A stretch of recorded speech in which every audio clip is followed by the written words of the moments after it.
આ રીતે કહ્યું એમણે કે અમે આવું કરીએ છીએ. એટલે અશ્વપતિ રાજા એમને કહે છે, જુદા જુદા લોકોને જુદું કહે છે, મૂર્ધાતે વ્યપતિષ્યત, તારું મસ્તક પડી ગયો જો તમારી પાસે ન આવ્યો હોત તો. મસ્તકને તું આત્મા માનીને, મસ્તકને સમષ્ટિ માની તું ઉપાસના કરતો હતો. અંધ ભવિષ્ય, તું આંધળો બની ગયો જો મારી પાસે ન આવ્યો હોત, કારણ કે ચક્ષુને જ માત્ર આત્માની ઉપાસના કરતો હતો. આમ આપણે તો સેવા કરવી હોય કોઈને, એને એક અંગની જ સેવા કરીએ તો એને જ પૂરું માની લઈએ તો. અખંડાનંદજી મહારાજ ગણો કે આ બે શિષ્યો ગુરુજીની સેવા કરે. એક શિષ્ય કે હું જમણા પગની સેવા કરું ને પેલો કે તું ડાબા પગની સેવા કરે. સેવા વહેંચી લીધી, બંને શિષ્યોએ સેવા વહેંચી લીધી. એક જમણા પગની, ગુરુજી સુઈ ગયા છે, હા પથારીમાં સુતેલા છે. તો આમ સુતા પડખું ફેર્યું તો ડાબો પગ જમણા પગ પર આવ્યો. તો પેલો જમણા પગની સેવા કરતો તો ડાબો પગ કેમ આવ્યો એમ કહે, મુક્કો મારો ડાબા પગને. ગુરુજી આમ પડખું ફેર્યું તો જમણો ડાબા પર આવ્યો, પેલા એને જોરથી મુક્કો માર્યો. તે કેમ આવ્યો? હવે એક અંગની જયારે સેવા કરવામાં આવતી હોય ત્યારે બહુ મુશ્કેલ ઊભી થાય છે. ગુરુજીના બહુ બધા અંગ હોય છે. આ દેહ જેનો અંગ હોય છે એવું નથી, બધા શિષ્યો પણ એના અંગ હોય છે. અને એક જણની સેવા કરે, બીજાને ગોદો માર્યો. આ બધા ગોદા ક્યાં વાગે? એક જ જગ્યાએ વાગે. આપણને એમ પેલાને વાગે છે, પરંતુ બધા એટલે અંગ બહુ ફેલાયેલા હોય છે બધા. એવી રીતે ઈશ્વરના અંગ આખી દુનિયામાં ફેલાયેલા છે. અને તેથી એકનો આપણે આદર કરીને બીજાને ગોદો મારીએ તો કોને વાગતો હોય છે? એટલે કે મૂર્ધાતે વ્યપતિષ્યત, તું એકનો આદર કરીને બીજા બધાનો અનાદર કરે છે ને, એટલે એવું જ પણ થતું હોય કે એકનો વધારે પડતો આદર કરવામાં બીજાનો જાણે આપણે ન ઈચ્છે તો અનાદર થઈ જાય, એવું પણ થાય. વ્યવહારમાં કેટલી સાવધાનની આવશ્યકતા છે કે આપણી પોતાની ઉત્કંઠાને કારણે, સેવાની ઉત્કંઠાને કારણે, કશાકની ઉત્કંઠાને કારણે આપણે કેવી બીજી બધી વસ્તુઓ ધ્યાનમાં લઈ શકતા ન હોવાને કારણે એકનો આદર કરવા છતાં કેવો બીજાનો અનાદર થાય, એવું વારંવાર થતો. અને આપણો અનાદર કરવાનો હેતુ નથી હોતો, પણ આપોઆપ જ સ્તુતિ કરવામાં કઈ નિંદા આવી જતી. એકની સ્તુતિ કરીએ કે હા આ બહુ, આને પહેલું ઇનામ આપો, એનો અર્થ કે બીજા બધા બરોબર એ નક્કી જ થઈ ગયું. બહુ સરસ તમે કહ્યું. એનો અર્થ શું? સમજ આજનું લેક્ચર તો બહુ સરસ. તો કે રોજ શું થાય છે? એટલે આપણે ઘરે રોજ તો આપણે કે એમને કઈ, એટલે એ સ્તુતિ કરવામાં જ કેવી નિંદા થઈ જતી હોય. અને એટલે આપણો જે વ્યવહાર છે, વ્યવહારમાં જયારે આપણે સાવધાન ના હોઈએ ત્યારે કેવું કેવું થતું હોય એની આપણે કલ્પના પણ ના આવે. જાણ્યા કર્યા વગર કેટલા લોકોને આપણે ઈજા પહોંચાડતા હોય છે, આપણે તો કલ્પના પણ ના હોય. પણ એકનો આદર કરવામાં કે એક પર ધ્યાન આપવામાં, બાળકોને ઘરમાં એવું થતું હોય છે, ત્યાં નાના પેલા મોટો બે બાળક હોય, મેં તો જોયું છે એકથી વધારે જગ્યાએ કે મોટું પેલું બાળક હોય લાગે કે મા બાપ બસ મને હવે પ્રેમ નથી કરતા, પેલાને જ પ્રેમ કરે છે. અને તો પછી કહેવું પડે આપણે, જો બેન કે ભાઈ જે બાળક હોય એને ફરિયાદ કરે આપણે તો કેવું નથી. આપણા શરીરમાં ગુમડું થયું હોય તો હંમેશા આપણો હાથ આપણે ક્યાં પંપાડીએ? ગુમડું થયું ત્યાં જ પંપાડીએ સામાન્ય રીતે. બીજે બધે પંપાળ ના કરીએ, ગુમડું થયું ત્યાં જ પંપાડીએ. તો અહીં હું પંપાળતો હું હાથને, એટલે પગને એમ લાગે છે હાથને જ પંપાળ કરે છે, મને પંપાળતા જ નથી. એમાં હાથને પંપાળવામાં પગનો અનાદર કરવાનો હેતુ નથી, પણ એ ગુમડું થયું છે અને મારે પંપાળી છે, પણ નહીં કેમ આમ કર્યો? એટલે એકનો આવો આદર થતા બીજાનો જાણે કે અનાદર થતો હોય છે. તેથી જયારે આવી રીતે અંગની પૂજા કરવામાં આવે એ જ કહેવાય મૂર્ધાતે વ્યપતિષ્યત, તારું મસ્તક પડી ગયું છે, આનું આતે તું ઉપાસના ચાલુ રાખ્યો હોત અને મસ્તકને સમષ્ટિકેની ઉપાસના કરી તો તારું મસ્તક પડી ગયું હોત. બીજાને કહે છે કે આંખોને તું સમષ્ટિ અંગ, આંખોને તું અંગ માની લે છે અને એમ ઉપાસના કરી હોત તો તારી તું અંધ બની ગયો હોત, એમ કહીને આંધળો બની જાય એવું નથી. માત્ર વ્યષ્ટિ ઉપાસના નિંદા કરી. ઉપાસના તો હંમેશા સ્તુત્ય જ છે. કઈ ઉપાસના કરે છે એ પરથી એને કઈ પનિશમેન્ટ ના થવી જોઈએ, એને સજા ના મળવી જોઈએ. અને છતાં પણ વ્યષ્ટિ અંગની ઉપાસના કરવામાં જાણે સજાની નિંદા કરી. કેમ નિંદા કરી? સમષ્ટિ ઉપાસનાની. એટલે આમાં આપણે પછી સ્વામીજી નિંદા કરી નહીં, એ વ્યષ્ટિ નિંદા નથી, સમષ્ટિનો માત્ર પ્રશંસા છે. સમષ્ટિ ઉપાસના તરફ ધ્યાન દોરવા માટે ક્યારેક વ્યષ્ટિની નિંદા થાય. ઉપનિષદમાં પણ આવી નિંદા આપણે જોવા મળતી હોય એ નિંદામાં એનું તાત્પર્ય નથી આવતું. તાત્પર્ય ક્યાં છે? પ્રશંસામાં છે. એટલે કે મૂર્ધાતે વ્યપતિષ્યત ઇત્યાદિ લિંગ દર્શનાત છે. આ પ્રકારનું લિંગ પરથી એમાં એવું લખ્યું નથી, એવું નથી સ્પષ્ટ કહેતા. પછી ઘણી વાર સીધે સીધું આપણે ન કહેતા હોય એટલે આપણે સમજવાનું છે. લિંગ દશા ત્યાં પણ એવું કહ્યું નથી. મૂર્ધાતે વ્યપતિષ્યત, તારું મસ્તક પડી ગયું હોત એટલે શું કહેવા માંગે છે? આપણે વિચારો કે શું કહેવા માંગે છે. એનો અર્થ એ થયો કે ઉપનિષદની કે અશ્વપતિ રાજાનું એવું કહેવાનો હેતુ છે કે સમષ્ટિની ઉપાસના કરવી જોઈએ, વ્યષ્ટિની કે અંગની ઉપાસના પૂરતું મર્યાદિત ન રહેવું જોઈએ. એવું નથી કહેતા કે અંગની ઉપાસના ન કરવી જોઈએ, એમ કે માત્ર અંગને જ સમષ્ટિ માનીને ઉપાસના ન કરવી જોઈએ. લિંગ દર્શનાત, આ પ્રકારના લિંગથી, શ્રુતિ નથી એટલે લિંગ. શ્રુતિમાં સીધું સીધું કહ્યું હોત કે સમષ્ટિની ઉપાસના પ્રશ્ન નથી, પણ એવું તો સમષ્ટિની ઉપાસના ઘણી જગ્યાએ કહી છે. પણ વ્યષ્ટિ ઉપાસના એ નિંદાનું જે વાક્ય છે એ અહીંયા શંકરાચાર્ય મહારાજ કહે છે કે માત્ર સમષ્ટિ ઉપાસનાનો ઉપનિષદમાં વિધાન છે એટલું જ નહીં, પરંતુ વ્યષ્ટિની નિંદા પણ છે. એ પરથી સમષ્ટિની દ્રષ્ટિ ઉપનિષદમાં છે. એ પરથી આપણે કહી શકીએ કે ઉપનિષદમાં સમગ્ર દ્રષ્ટિ છે, હવે વ્યસ્ત કે વ્યક્તિગત દ્રષ્ટિ નથી. હજી પણ થોડી ચર્ચા બાકી રહી ગઈ છે. 21મા પાના પર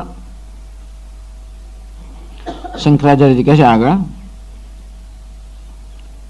વિરાજૈકત્વમ ઉપલક્ષણાર્થમ હિરણ્યગર્ભ અવ્યાકૃતાત્મન મનોઃ ઉક્તમ ચ એતત મધુબ્રાહ્મણે યશ્ચાયમ अस्यां पृथिव्यां तेजोमयः अमृतमयः पुरुषः यश्चायं अध्यात्मम् इत्यादि.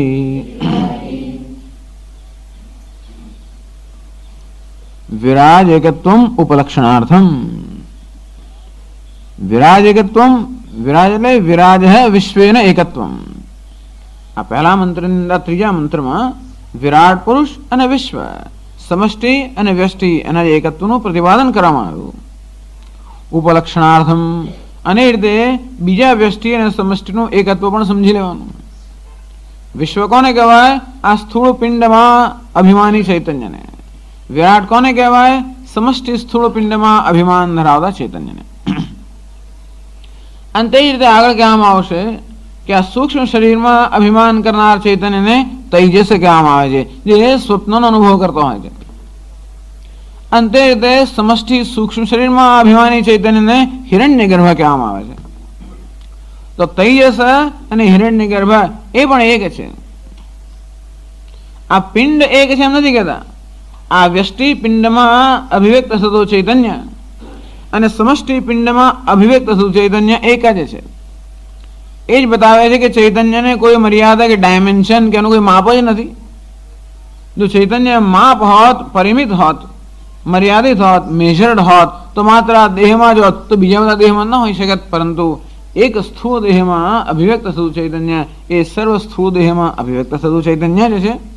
અંતે એક સૂક્ષ્મ દેહમાં અભિવ્યક્ત થતું ચૈતન્ય જેને તૈજસ કહેવામાં આવે છે, એ જ સર્વ સૂક્ષ્મ દેહમાં અભિવ્યક્ત થતું ચૈતન્ય એટલે કે હિરણ્યગર્ભ પણ એ જ છે. અને એક કારણ દેહમાં અભિવ્યક્ત થતું અભિમાની ચૈતન્યને પ્રાજ્ઞ કહેવામાં આવે છે. એ જ સમષ્ટિ કારણ દેહની અંદર અભિમાની ચૈતન્ય અંતર્યામી કહેવામાં આવે છે. એ પ્રાજ્ઞ અંતર્યામી એક જ છે. વિશ્વ અને વિરાટ એક છે. વિશ્વ એટલે દેહને વિશ્વ નથી કહેતા, આ દેહમાં અભિમાની ચૈતન્યને વિશ્વ કહે છે. તો વિરાટ કોને કહે છે? સમષ્ટિ સ્થૂળ શરીરમાં જ અભિમાની ચૈતન્ય છે એને. એટલે આ દેહને હું કહેનાર ચૈતન્ય અને સમસ્ત સર્વ દેહને હું કહેનાર ચૈતન્ય એક જ છે. એનો અર્થ આ એક દેહને હું કહેનાર ચૈતન્યને કહે છે વિશ્વ, અને સર્વ દેહને હું કહેનાર ચૈતન્યને કહે છે વિરાટ. બંને એક છે. આ એક સૂક્ષ્મ દેહને હું કહેનાર ચૈતન્ય એટલે કે તૈજસ, સર્વ સૂક્ષ્મ દેહને હું કહેનાર ચૈતન્ય એટલે હિરણ્યગર્ભ એ પણ એક છે. આ એક કારણ દેહને હું કહેનાર ચૈતન્યનું નામ પ્રાજ્ઞ, અને સર્વ કારણ દેહને હું કહેનાર ચૈતન્યનું નામ અંતર્યામી. આ પ્રાજ્ઞ અને અંતર્યામી એ પણ એક છે.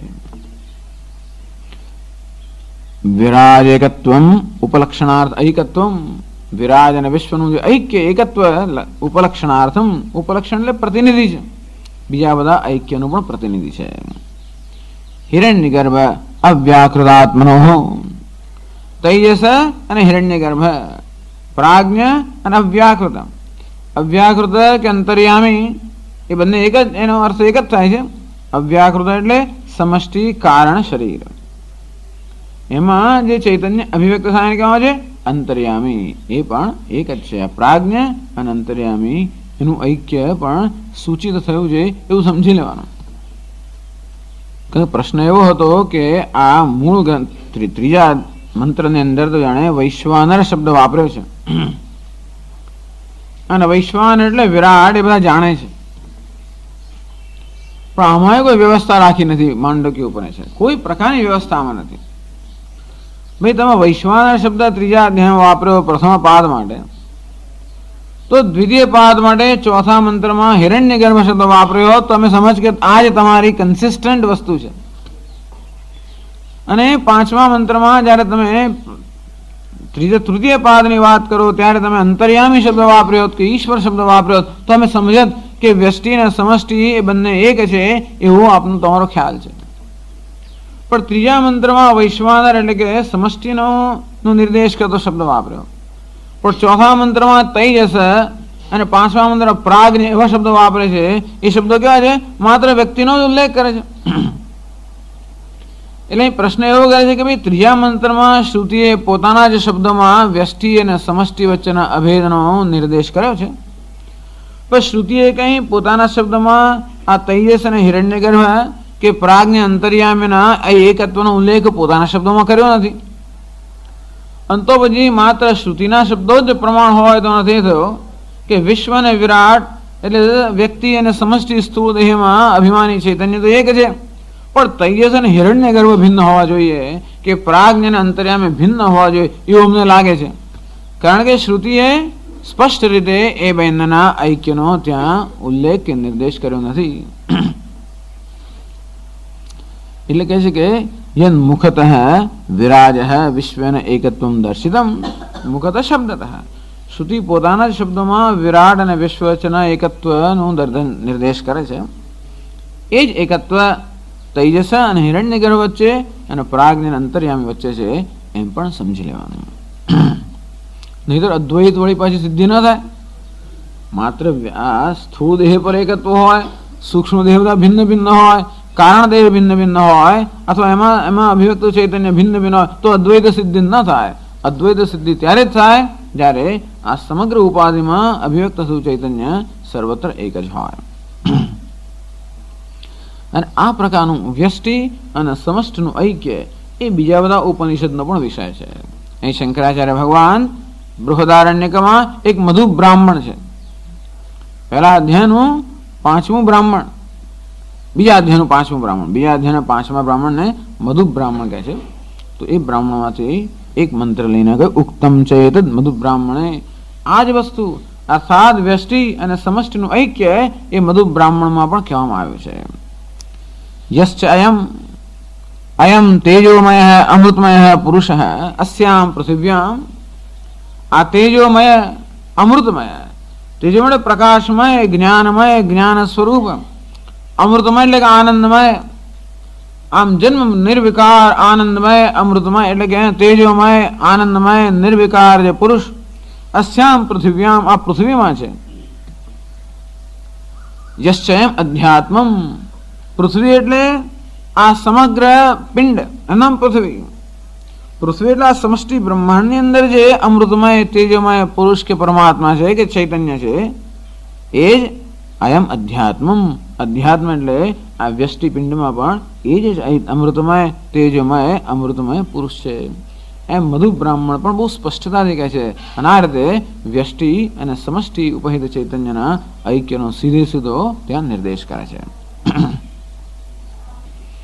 ચાલો આ તો સમજ્યા કે વિશ્વ અને વિરાટ અને તૈજસ અને હિરણ્યગર્ભ એનું ઐક્ય તો સ્પષ્ટ થયું, પણ આ પ્રાજ્ઞ એટલે કારણ શરીરાભિમાની આત્મા અને અંતર્યામી એટલે સમષ્ટિ કારણ શરીરાભિમાની આત્મા એ બેનો ઐક્ય કેમ સ્પષ્ટ થાય કે છે આગળ.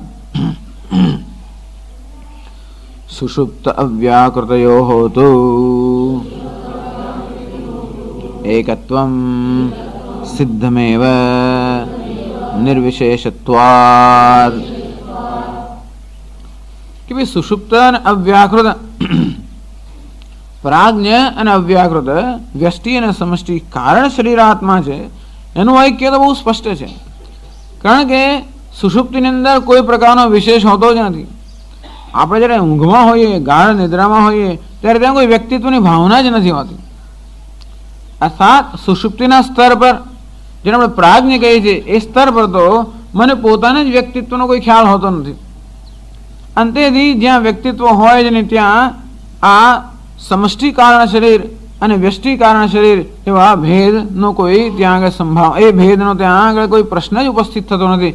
કારણ કે ત્યાં કોઈ વ્યક્તિગત ભાવના નથી. જાગ્રત અવસ્થામાં હું બીજી વ્યક્તિઓ કરતાં ભિન્ન છું એવું મને લાગે છે. સ્વપ્ન અવસ્થામાં પણ બીજા સ્વપ્નના વ્યક્તિઓ કરતાં હું ભિન્ન છું એમ મને લાગે છે. સુષુપ્ત અવસ્થામાં તો મને પોતાને જ નથી લાગતું.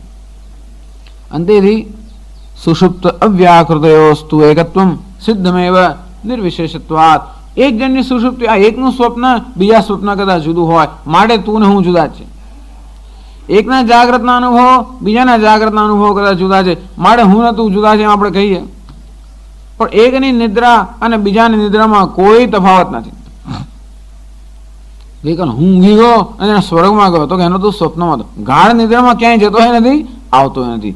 ગાઢ નિદ્રામાં કોઈ પ્રકારનો વિશેષ નથી. એટલે કે રાજા ગાઢ નિદ્રામાં હોય કે પછી પેલો રંગ ગાઢ નિદ્રામાં હોય, બંનેની નિદ્રા તો એક સમાન જ છે. અને તેથી ગાઢ નિદ્રામાં કોઈ વિશેષ ન હોવાને કારણે ત્યાં તો કોઈ દ્વૈતનો અનુભવ કરતું જ નથી. ત્યાં તો બધા લોકો અદ્વૈતનો અનુભવ કરે છે. વિચાર કરો, ભગવાને વ્યવસ્થા કરી આપી છે કે સુષુપ્તિમાં પ્રાણી માત્ર અદ્વૈતનો અનુભવ કરે છે. અદ્વૈત એટલે સર્વ દ્વૈત રાહિત્યનો અનુભવ કરે છે. અદ્વૈતનો અનુભવ કરે છે એમ ના કહીએ તો પણ સર્વ દ્વૈતમાંથી મુક્ત તો થઈ જાય છે. સિદ્ધમ નિર્વિશેષત્વા એકત્વમ સિદ્ધમ. અને છેલ્લા વાક્યમાં કહે છે એવં ચ સતે એતત સિદ્ધમ ભવિષ્યતે સર્વદ્વૈતોપશમે ચ અદ્વૈતમિતિ. એવં ચ સતી એતત સિદ્ધમ ભવિષ્યતિ. આમ જો હોય તો જ, એટલે વિશ્વ અને વિરાટ, તૈજસ અને હિરણ્યગર્ભ, પ્રાજ્ઞ અને અંતર્યામી એ વચ્ચે જો ઐક્ય હોય તો જ એતત સિદ્ધમ ભવિષ્યતિ, આ વસ્તુ સિદ્ધ બની જશે. સર્વદ્વૈત ઉપશમે, આ સર્વદ્વૈતનું એક સાથે ઉપશમ થાય. દ્વૈતનું ઉપશમ થાય તો આપોઆપ જ અદ્વૈતમ.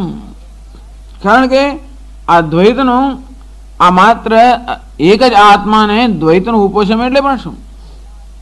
કયા દ્વૈતનું ઉપશમ, કયા દ્વૈતને શાંત કરવાનું છે? આ પિંડ બીજા પિંડ બીજો છે, એ ભિન્ન છે, એ દ્વૈતને શાંત કરવાની જરૂર નથી. આ આત્મા બીજા આત્માથી જુદો છે, બસ આ દ્વૈતને શાંત કરવાની જરૂર છે. આ આંગળી બીજી આંગળીથી જુદી છે, ભલે ને ભેદ રહ્યા, સારું છે. વ્યવહાર માટે બધી આંગળીઓ જુદા જુદા જુદી લંબાઈની છે ને જુદા સ્થાન પર છે ને જુદું કાર્ય કરે છે, એ બહુ સારી વસ્તુ છે. એવી જરૂર નથી કે મારે બધા હાથ જ હોવા જોઈએ, બધા પગ જ હોવા જોઈએ, કે એક જ બધા અંગ હોવા જોઈએ. ભલે ભલે ત્યાં આગળ ભિન્ન ભેદ રહ્યો, વિવિધતા ભલે રહી. કયું દ્વૈત આપણને ખરેખર કઈ વસ્તુ દુઃખનું કારણ છે? આ આત્મા બીજા આત્મા કરતા જુદો છે. બસ આત્માના સ્તર પર જો દ્વૈત ન હોય તો કઈ દુઃખ નથી, અને આત્માના સ્તર પર જે દ્વૈત છે એ જ દુઃખનું કારણ છે. એવમ ચ સતી, આમ જ્યારે હશે ત્યારે જ એતત સિદ્ધમ ભવિષ્યતિ સર્વદ્વૈત ઉપશમે. અને આ રીતે જ્યારે વિચાર કરવામાં આવશે ત્યારે એક આત્મા અને બીજા આત્મા વચ્ચે જે ભેદ આપણા મનમાં છે એ ભેદ જ્યારે શાંત થઈ જશે. એ ભેદ ક્યારે શાંત થઈ જાય? જ્યારે આ એક પિંડની અંદર જે અભિમાન છે, અભિમાન જ્યારે શાંત થઈ જાય ત્યારે, એક પિંડમાં રહેલો અભિમાન જ્યારે સંકેલી લેવામાં આવે ત્યારે જ આ સર્વ પિંડમાં રહેલો આત્મા એક જ છે. એ પ્રકારની અદ્વૈતની સિદ્ધિ ત્યારે થાય. અને એટલા માટે આ ઉપશમની પ્રક્રિયા છે.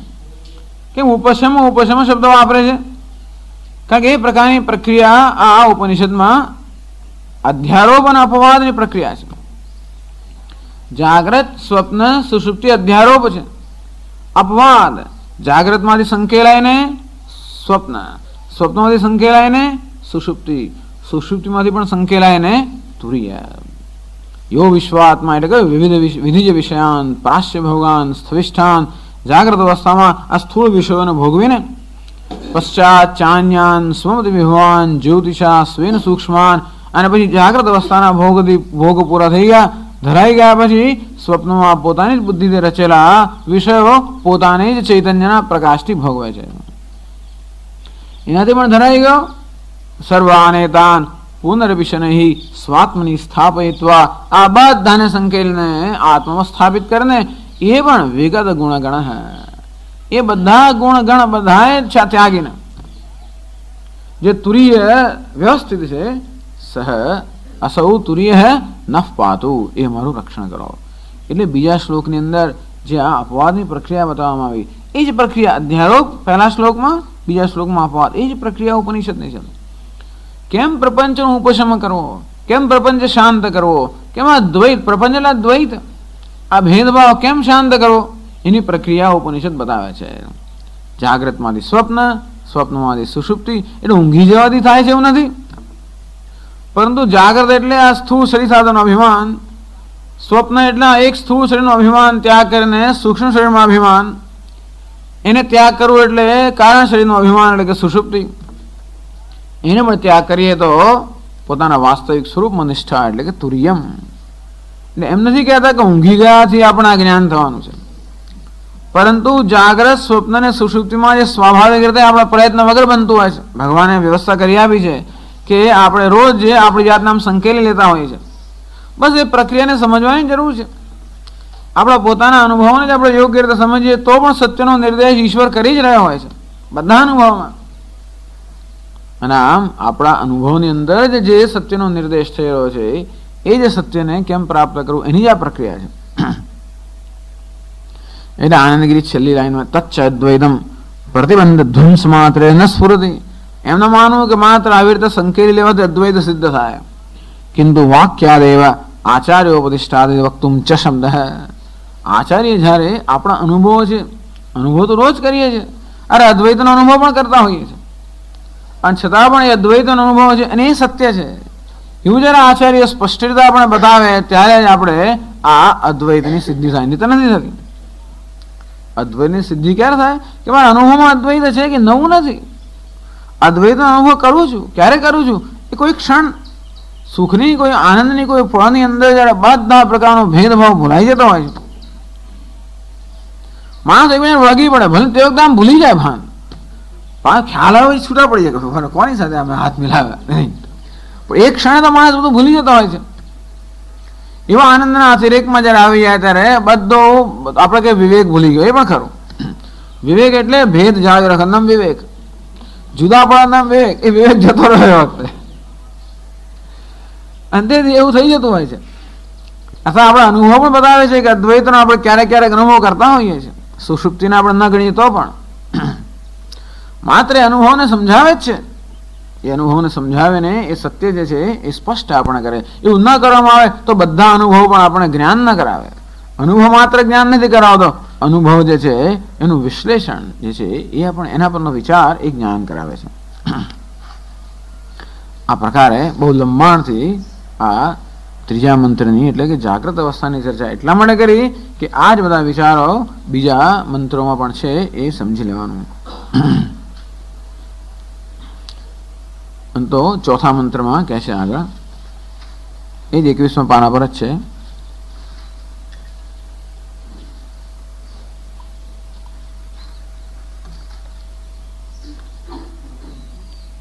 સ્વપ્નસ્થાન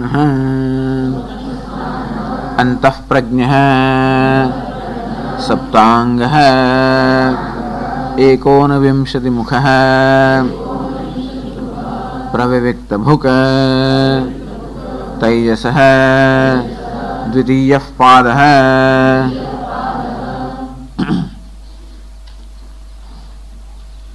હવે દ્વિતીય પાદ આ બીજા પાદનું વર્ણન કરે છે શ્રુતિ.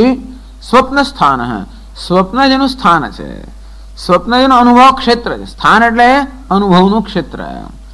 પહેલો પાદ કયો? જાગૃત સ્થાન હે. જાગ્રત અવસ્થા એ જેનું અનુભવનું ક્ષેત્ર છે. આ બીજો પાદ કયો? તૈજસ એટલે સ્વપ્ન સ્થાન હે. સ્વપ્ન અવસ્થા એ જેના અનુભવનું ક્ષેત્ર છે. જાગ્રત અવસ્થા આપણા અનુભવનું ક્ષેત્ર ક્યારે બની શકે? જ્યારે આ સ્થૂળ દેહની અંદર અભિમાન હોય ત્યારે જ. આ સ્થૂળ દેહમાં જ્યારે અભિમાન હોય ત્યારે જ જાગ્રત અવસ્થા આપણું ક્ષેત્ર બની શકે. સ્થૂળ દેહમાં અભિમાન હોય ત્યારે જ આપણે જગતના સ્થૂળ વિષયોનો સંપર્ક કરી શકીએ કે એમને ભોગવી શકીએ. જગતના સ્થૂળ વિષયોને ભોગવવા માટે આવશ્યક છે કે આ સ્થૂળ દેહની અંદર અહંભાવ હોવો જ જોઈએ. અંતે જે સૂક્ષ્મ વિષયો છે એને ભોગવવા માટે આવશ્યક છે કે સૂક્ષ્મ દેહ સાથે આપણો અહંભાવ હોવો જોઈએ. સ્થૂળ દેહમાં અહંભાવ હોય તો સ્વપ્નના દર્શન ના થાય કે પેલા સ્થૂળ ભોગ ના ભોગવી, સૂક્ષ્મ ભોગ ના ભોગવી શકીએ. પેલો ત્રિશંકુ સ્વર્ગમાં જવા, આ સ્વદેહે મારે સ્વર્ગમાં જવું છે. આવી કઈ વિચિત્ર આપણી ઈચ્છા હોય તો નથી થતું. આ દેહ સાથે આપણે સ્વર્ગની દુનિયા, સ્વપ્નની દુનિયામાં પ્રવેશ કરી શકતા નથી. તો મજા આવે. ત્રિશંકુમાં થયું તો કેવી મજા આવે, આનો આ દેહ લઈને સ્વર્ગમાં તો કેવી મજા આવે. ગયો તો ખરો માંડ માંડ વિશ્વામિત્રની તપસ્યાથી ઇન્દ્ર એક ધક્કો નીચે પડ્યા. વિશ્વામિત્ર અધ્ધર આગળ ભાઈ ઉલટામાં છે ત્રિશંકુ. અંતેથી એક દેહ સાથે બીજા પ્રકારના લોકમાં જવું શક્ય નથી. આમ સ્વપ્ન લોકમાં જવું હોય તો આ સ્થૂળ દેહને આપણે મૂકી દેવો પડે. દરેક લોકની જે વિશિષ્ટ ઉપાધિ હોય ઉપાધિ ગ્રહણ કરીએ તો જ તે લોકના વિષયનો અનુભવ થઈ શકે, નહીં તો ન થઈ શકે. હવે કૂતરાને શું દેખાય છે એવું આપણે જાણવું હોય તો એના જેવું એ જ બનવું પડે, એને તો ખબર ના પડે. કલ્પનાનો વિષયની અંદર એને શું દેખાતું હશે આપણે શું ખબર પડે. તમને શું દેખાય એ જ મારી કલ્પનાનો વિષય છે. તો માની લે છે કે આપણે બધાને સરખું દેખાય છે, કોને ખબર? તો આપણે માની લે કે બધાને સરખું દેખાય છે, કે જ્યાં લાલ ને બધા લાલ જ દેખાય છે. પણ એવું નથી થતું. ઘણી વાર આપણે માની લઈએ એમાં ઘણી તકલીફ પડતી હોય છે. પરંતુ અમુક જે પ્રકારનો અનુભવ કરવો હોય એ પ્રકારની ઉપાધિ જોઈએ. તેમ સ્વપ્નનો અનુભવ કરવો હોય તો આ સ્થૂળ શરીર સાથેનો અભિમાનનો ત્યાગ કરી દઈએ અને સૂક્ષ્મ દેહનો અભિમાન હોય તો જ સ્વપ્નનો અનુભવ થાય. એ કહે છે સ્વપ્ન સ્થાન. હે આજ આત્માનો જે બીજો પાદ છે, બીજો વિભાગ છે, એ આત્મા કયો છે? સ્વપ્ન એનું સ્થાન છે, સ્વપ્નનું અનુભવ ક્ષેત્ર છે. એ ક્યારે બને? અંતઃપ્રજ્ઞ. આ સ્થૂળ દેહ સાથે ઇન્દ્રિયો સાથેના તાદાત્મ્યને કારણે, ઇન્દ્રિયો બહિર્મુખ હોવાને કારણે એ બહિષ્પ્રજ્ઞ હતો. ઇન્દ્રિયો જે પ્રજ્ઞાને બહાર લઈ જાય છે એ ઇન્દ્રિય રૂપી દ્વાર બંધ થઈ ગયા હોવાને કારણે હવે આત્મા કયો? અંતઃપ્રજ્ઞ. દક્ષિણામૂર્તિની અંદર જે દ્રષ્ટાંત આપે છે ઘડાનું, એક મોટા ઘડા, છિદ્રવાળા ઘડામાં એક અંદર દીપક મૂકેલો છે અને દીપકના કિરણો કેવા પેલા છિદ્રમાંથી બહાર આવીને એના વિષયોને પ્રકાશિત કરે છે. વિચાર કરો કે બધા છિદ્રો પૂરી દઈએ તો પછી પેલો દીવો છે અંદર પ્રકાશ છે, એની અંતઃપ્રજ્ઞ થઈ ગયો. અત્યારે કેવો હતો? બહિષ્પ્રજ્ઞ હતો. એના કિરણો બહાર આવતા. હવે કેવો દીવો? અંતઃપ્રજ્ઞ. હજી ઊંઘી નથી ગયો, દીવો શાંત થઈ નથી ગયો. શાંત થાય ત્યારે એ દીવાની જે જ્યોત છે એ અગ્નિ તત્વમાં મળી જાય. પણ હજી અંદર બળી રહ્યો છે, હજી દીવો પ્રજ્વલિત છે, પણ કેવો છે? અંતઃપ્રજ્ઞ. બહારથી એમ લાગે દીવો નથી, એમ બહારથી જોઈને એમ લાગે માણસ ઊંઘે છે, એ પોતે જાગતો હોય છે. સ્વપ્ન દૃશ્ય એવા યા નિશા સર્વભૂતાનામ તસ્યામ જાગૃતિ સંયમી યસ્યામ જાગૃતિ ભૂતાની. આ સંયમી નિદ્રામાં છે, આ લોકો જાગી રહ્યા છે. એ પોતે નિદ્રામાં પણ છે અને જાગૃત પણ છે. નિદ્રામાં કેમ છે? તો કે પારમાર્થિક તત્વમાં નિદ્રામાં છે. અને જાગૃત ક્યાં છે? સ્વપ્ન, પોતાની વ્યક્તિગત જગત છે, દુનિયા જે પોતે સર્જેલી છે એમાં જાગૃત છે. એટલે અંતઃપ્રજ્ઞ. એની પ્રજ્ઞા હવે કેવી છે? અંદર છે, ઇન્દ્રિયોની સરખામણીમાં અંદર. પ્રજ્ઞામાં અંદર ને બહાર કશું નથી. પણ બુદ્ધિ પેલી બહાર જાય, આપણે પ્રજ્ઞાને બહાર કહીએ. બુદ્ધિ અંદર રહી એટલે પ્રજ્ઞાને આપણે અંદર કહેતા હોય છે. સપ્તાંગ. આ તૈજસ જે છે એના આપણે કયા અંગ? 7 અંગ. કેવા 7 અંગ? એ જ સ્વર્ગ. કયું સ્વર્ગ? તો સૂક્ષ્મ સ્વર્ગ. સ્વપ્નમાં પણ આવું સ્વર્ગ હોય છે, સ્વપ્નમાં પણ પૃથ્વી હોય છે, સ્વપ્નમાં પણ સૂર્ય હોય છે. એ સ્વર્ગ એનું મસ્તક, પૃથ્વીના ચરણ, આ અંતરિક્ષ જે સ્વર્ગનું એ કેવું? એનો મધ્ય ભાગ પ્રાણ, તો કે એનો વાયુ એટલે એનો પ્રાણ, સૂર્ય એટલે એનો ચક્ષુ. આ પ્રકારે એના 7 અંગ છે. એકોનવિંશતિ મુખ, 19 મુખ છે. કોના? તૈજસ, એટલે એ સ્વપ્ન જોઈ રહ્યો છે તે આત્માના. સ્વપ્નમાં પણ એક દેહ હોય છે, એમાં પણ ઇન્દ્રિય હોય, એમાં જ્ઞાનેન્દ્રિય, કર્મેન્દ્રિય, પ્રાણ બધું એમાં હોય છે. કેવું? સ્વપ્નનું. એ 19 મુખ જેના છે એ ભિન્ન ભિન્ન સૂક્ષ્મ વિષયોનો અનુભવ કરવા માટેના એને કહે છે એકોનવિંશતિ મુખ, 19 મુખ વાળો. પ્રવિવિક્ત ભૂખ, પેલો જાગ્રત કેવો છે? સ્થૂલ ભૂખ. આ કેવો છે? તૈજસ પ્રવિવિક્ત ભૂખ, સૂક્ષ્મ, આનાથી ભિન્ન સૂક્ષ્મ વિષયોને ભોગવનાર હોવાને કારણે પ્રવિવિક્ત ભૂખ. તૈજસ, એને તૈજસ કહેવામાં આવે છે. તેજોમય છે એ પુરુષ. આ વિશ્વ, કારણ કે એનું સમગ્ર વ્યક્તિત્વ અભિવ્યક્ત થાય છે. આ તૈજસ આત્મા સ્વપ્ન અવસ્થામાં કેવો છે? તેજમય હોય છે, તેજોમય હોય છે. એ સમજાવે છે કે સ્વપ્ન જગત શાનું બનેલું છે? માત્ર તેજનું જ બનેલું, બુદ્ધિનું બનેલું છે. અને આત્મા અનુભવ કરનાર પણ બુદ્ધિનો બનેલો હોવાને કારણે તૈજસ દ્વિતીય પાદ, આત્માનો આ બીજો પાદ છે.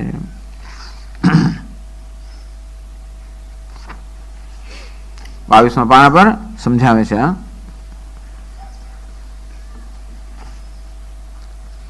સ્વપ્ન સ્થાનમ અસ્ય તૈજસસ્ય સ્વપ્ન સ્થાન, અસ્ય તૈજસસ્ય સ્વપ્ન સ્થાનમ, જેનું સ્થાન સ્વપ્ન, જેનું સ્થાન છે. સ્થાન અર્થાત અનુભવનું ક્ષેત્ર છે. એવા આ આત્માને સ્વપ્ન સ્થાન એમ કહેવામાં આવે છે. સ્વપ્નમ સ્થાનમ અસ્ય સહ સ્વપ્ન સ્થાન, સ્વપ્ન જેના અનુભવનું ક્ષેત્ર છે એ આત્માને એટલે કે તૈજસને સ્વપ્ન સ્થાન કહેવામાં આવે છે.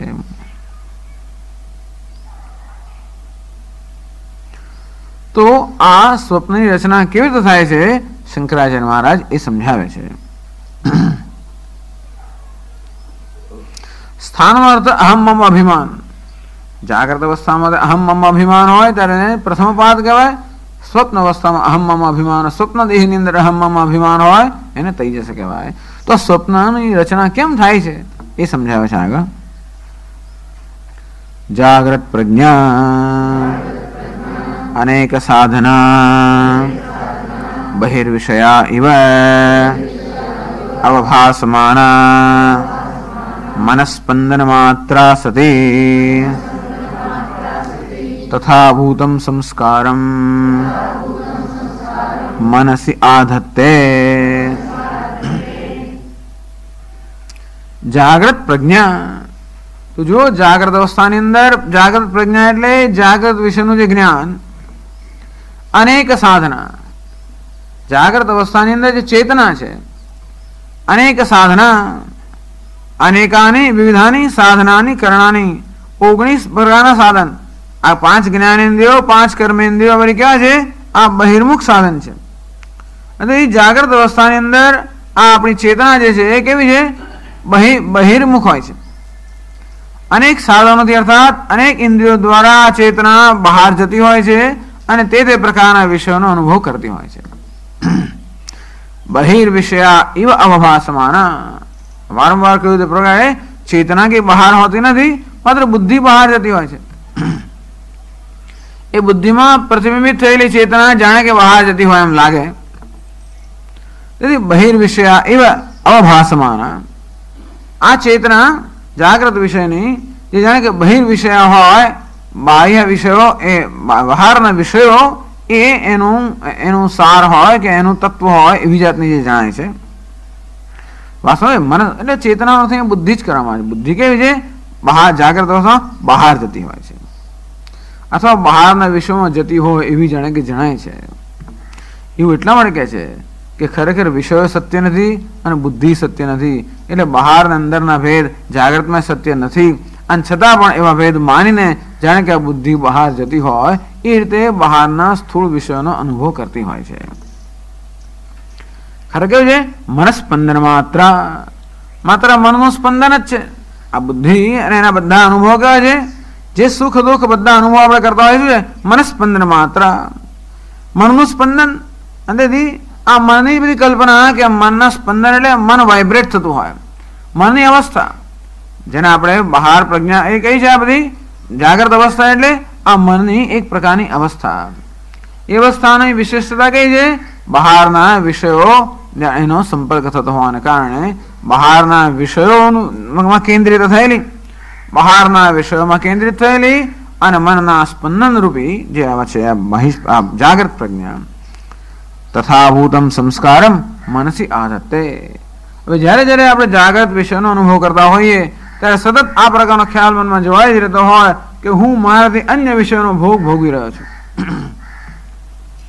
આ વિષયો બહાર છે, એ પ્રકારનો એક ખ્યાલ સતત મનમાં જોવાઈ રહેતો હોય છે. અને તેથી જ્યારે જ્યારે હું અનુભવું વિષયો, ધારો કે લાડુ ખાતો હોઉં ત્યારે કેવો અનુભવ થાય? આ લાડુ બહાર છે, એ હું ભોગવી રહ્યો છું. દૂધ પૌવા ખાતો, દૂધ પૌવા બહાર છે, એ ભોગવી રહ્યો છું. ગરબા જોતો હોઉં, ગરબા બહાર છે, એ હું જોઈ રહ્યો છું. આ બધા અનુભવો જયારે લઈએ જાગ્રત અવસ્થામાં ત્યારે એ અનુભવની પાછળ કેવા પ્રકારનો ખ્યાલ હોય છે? આ બધા વિષયો બહાર છે. અને તેથી જાણે કે મારી પ્રજ્ઞા બહાર જઈને આ બહારના વિષયોનો અનુભવ કરી રહી છે.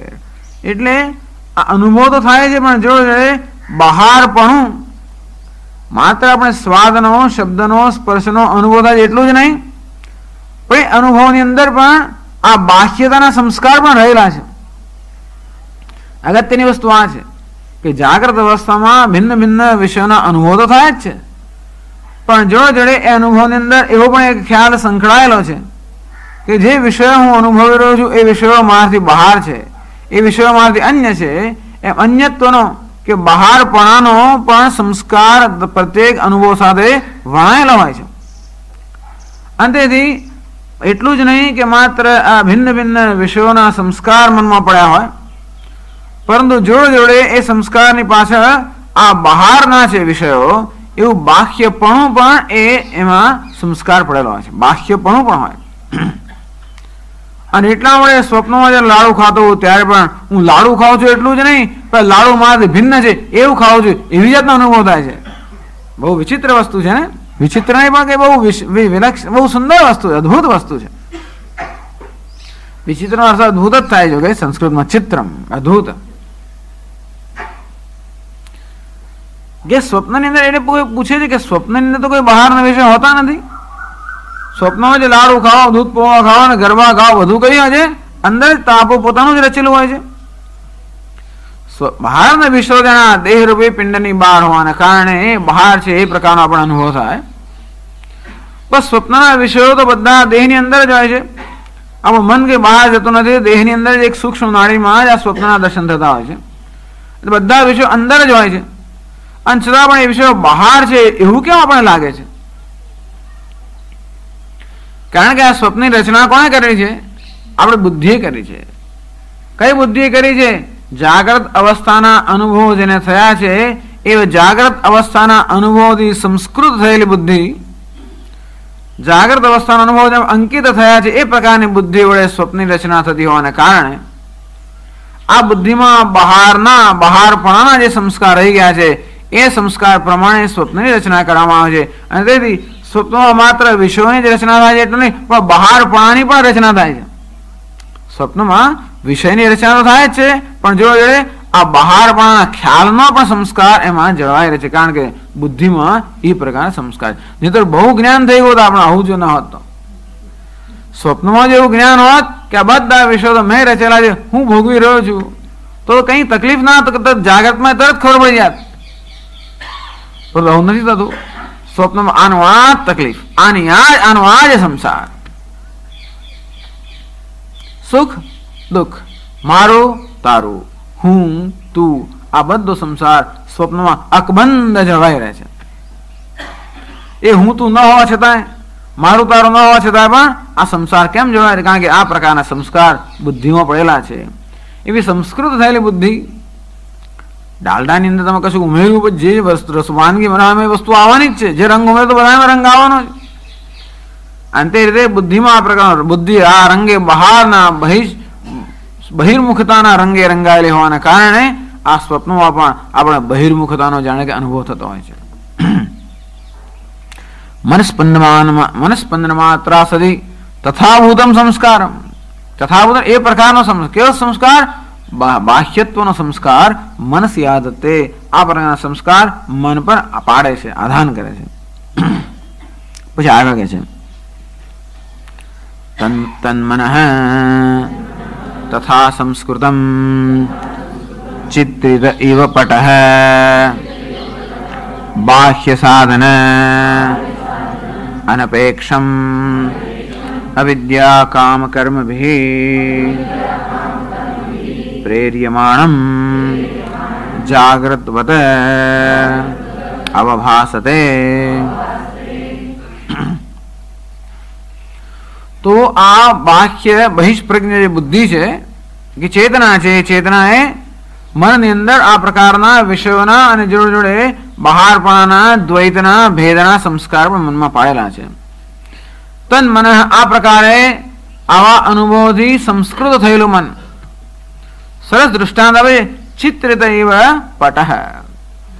પટ એટલે કે વસ્ત્ર, કેનવાસ. ચિત્રિત એના પર અનેક પ્રકારના આકાર દોરવામાં આવે. તો કેનવાસ પોતે કેવું છે, કોઈ પ્રકારના આકાર વગરનું છે, છતાં પણ એના પર આકાર દોરવામાં આવે ત્યારે ત્યાં ચિત્ર જણાય. ચિત્ર જણાય એટલું ને પણ વાઘ હોય એવું ત્યાં દેખાય. તો વિચાર કરો, ત્યાં વાઘનું ચિત્ર દોરો અને આપણે એમ કે વાઘ છે, ચિત્ર પણ જાણે કે એ વસ્તુ હોય એવી દેખાય છે ને. અને તે જ રીતે મનની અંદર પણ આ બહારના સંસ્કાર હોવાને કારણે જાણે કે બધું બહાર હોય એવું આપણે સ્વપ્નમાં લાગે છે. તન મન, આ રીતે સંસ્કૃત થયેલું કે રંગિત અંકિત થયેલું મન, રંગાયેલું મન. તથા સંસ્કૃતમ ચિત્રિત હિમ પટઃ, જેમ પટ કે વસ્ત્રને ચિત્રિત કરવામાં આવે એના પર ચિત્ર દોરવામાં આવે અને કેવું વસ્ત્ર જુદા જુદા રંગે રંગાતું હોય અને એ રીતે રંગાયેલું આપણું મન જે છે. હવે ભેદ બતાવે છે કેવો, જાગ્રત ને સ્વપ્ન વચ્ચેનો. બાહ્ય સાધન અનપેક્ષમ. જાગ્રત અવસ્થાના અનુભવની વિશિષ્ટતા છે કે જાગ્રતના કે સ્થૂળના અનુભવો ત્યારે લઈ શકે જ્યારે આ બહારની ઇન્દ્રિયો છે એ ઇન્દ્રિયોની આપણે સહાય હોય ત્યારે. અર્થાત અને બહારના વિષયોની પણ સહાય જોઈએ. આમ બહારના વિષયોની પણ આવશ્યકતા છે, ઇન્દ્રિયોની પણ આવશ્યકતા છે, અને ત્યારે જ જાગ્રત અવસ્થાનો અનુભવ શક્ય બને. સ્વપ્ન અવસ્થાના અનુભવ માટે આ બાહ્ય વિષયોની અપેક્ષા નથી. બાહ્ય વિષયોની પણ આવશ્યકતા અપેક્ષા વગર કે જરૂરિયાત વગર આપણે ઇન્દ્રિયોની પણ જરૂરિયાત વગર, એટલે બાહ્ય સાધન અનપેક્ષમ. બાહ્ય ઇન્દ્રિયો અને બાહ્ય વિષયોની અપેક્ષા રાખ્યા વગર અથવા એમની જરૂરિયાત વગર, એમના પર આધાર રાખ્યા વગર. તો કેવી રીતે રચના કરે છે, કયા પ્રકારનો મસાલો છે જેનાથી સ્વપ્નના આ બધા વિષયોની રચના કરે છે આપણું મન? અવિદ્યા કામ કર્મ વિહિ પ્રેર્યમાણમ. અવિદ્યા, કામ અને કર્મ. અજ્ઞાન તો છે સ્વપ્ન અવસ્થામાં, આત્માનું અજ્ઞાન. કામના પણ છે, કેવી કામના? ભિન્ન ભિન્ન વિષયોને ભોગવવાની. માણસમાં જ્યારે અજ્ઞાન હોય, અજ્ઞાન હોય ત્યારે અપૂર્ણતા હોય, ઉણપ પણ હોય, દુઃખ પણ હોય, અને તેથી સુખ ભોગવવાની ઈચ્છા સ્વાભાવિક જ હોય. અવિદ્યામાંથી જન્મે છે કામ, કામમાંથી શું જન્મે? કર્મ. સુખ પ્રાપ્ત કરવા માટેના ધર્મ ભિન્ન ભિન્ન પ્રકારના કર્મ, એમાંથી જન્મે કર્મફળ, એમાંથી જન્મે આ બધા વિષયો, એમાંથી જન્મે અનુભવો, એમાંથી જન્મે સંસ્કાર, એમાંથી જન્મે બીજી કામના, એમાંથી જન્મે બીજું કર્મ, એમાંથી જન્મે બીજું ફળ, એમાંથી વળી બીજા વિષયો, એમાંથી પાછો અનુભવ, એમાંથી પાછો સંસ્કાર. બસ ચાલ્યા કરે. અવિદ્યા કામ કર્મ વિહિ પ્રેર્યમાણમ. પ્રશ્ન એ છે કે કેમ મારું સ્વપ્ન અને તમારું સ્વપ્ન જુદું જુદું કેમ છે? કારણ કે મારી કામનાઓ અને મારું કર્મ વ્યક્તિગત હોવાને કારણે મારા સ્વપ્નનું જગત જે છે એ બધાને કરતા જુદું જ હોય. જાગ્રતમાં એવું નથી. જાગ્રતમાં મારું જગત ને તમારું એક જ છે, તો સ્વપ્નમાં કેમ એવું નથી? સ્વપ્નમાં કેમ તમે લાડુ ખાવા મળ્યો અને મને સૂકો રોટલો મળ્યો, એવું કેમ થયું? તો કે ભાઈ કર્મ પર આધાર રાખે છે. તેથી એ મન અવિદ્યા કામ અને કર્મથી પ્રેરિત થયેલું મન, તો આ પ્રકારના સંસ્કાર જે છે એ સંસ્કાર ઉપાદાન છે. બહિર્મુખતા, બાહ્યત્વનું સર્જન કરવું, વિષયો વગેરેનું સર્જન કરવું, આ પ્રકારના સંસ્કાર તો બુદ્ધિમાં જાગ્રત મોહથી પડેલા છે. અને છતાં પણ ભિન્ન ભિન્ન પ્રકારના સ્વપ્નની જે રચના છે એ પોતાના જ અવિદ્યા કામ કર્મરૂપી જે સંસ્કાર છે, નિમિત્ત છે, એને કારણે જુદા જુદા પ્રકારના સ્વપ્નની જુદા જુદા અંતરમાં રચના થતી હોય છે. જાગ્રતવત અવભાસતે. ત્યાં આગળ દગો દેવામાં આવે છે કે આ સ્વપ્ન કેવું છે? જાગ્રતવત અવભાસતે. માયા કેવી કહેવાય? જો વિચાર ના કરીએ તો કોઈ દિવસ આમાંથી ઊંચા ના આવે. સ્વપ્ન પણ કેવું? જાગ્રતવત અવભાસતે. જાણે જાગ્રત ના હોય, જાગ્રત જાણે સાચું ના હોય. નહીં તો કેવું સરસ ખબર કે આ બધું ખોટું છે, એનો ભોગવી રહ્યો તો કઈ વાંધો નહીં. જાદુ આપણે જોતા હોઈએ અને જાદુ જોઈ રહ્યો છું એવું જેનો ખ્યાલ તો વાંધો નહીં. પણ જાદુ જોતા હોય ત્યારે આપણું સાચું છે. વાઘ સાચો તો આપણે છળી મળીએ એકદમ. સાપ સાચો છે, સુખ દુઃખ નું કારણ હોય. જાણે વાઘ મારી પાછળ પડ્યો, જાણે ચોર મારી પાછળ પડ્યો, જાણે આ બધું થયું. જાગ્રતમાં જેવો ભય, જેવા સુખ દુઃખ, જેવા રાગ દ્વેષ, જે પ્રકારનો સંસાર, બસ એવો જ બધો સંસાર સ્વપ્નમાં આવે. ત્યાં કંઈક નિરાત મળ્યું તો સારું થાત. આખો દાડો તો આ સંસારમાં હતા અને અનેક પ્રકારના સુખ દુઃખના, અનેક પ્રકારના અનુભવો, સંઘર્ષના અનુભવો કર્યા. કે સ્વપ્નમાં થોડી મુક્તિ મળતી હોય તો સારું થાત ને, તો આપણને કંઈક નિરાત મળત. એ નહીં, એ જ વસ્તુ ત્યાં પાછી જાગ્રતવત અવભાસ થાય. ચાલો 10 વાગ્યાની ચર્ચા ચાલુ રાખશું. ઓમ પૂર્ણમદ પૂર્ણમિદમ પૂર્ણાત પૂર્ણમુદચ્યતે પૂર્ણસ્ય પૂર્ણમાદાય પૂર્ણમેવાવશિષ્યતે. ઓમ શાંતિ શાંતિ શાંતિ.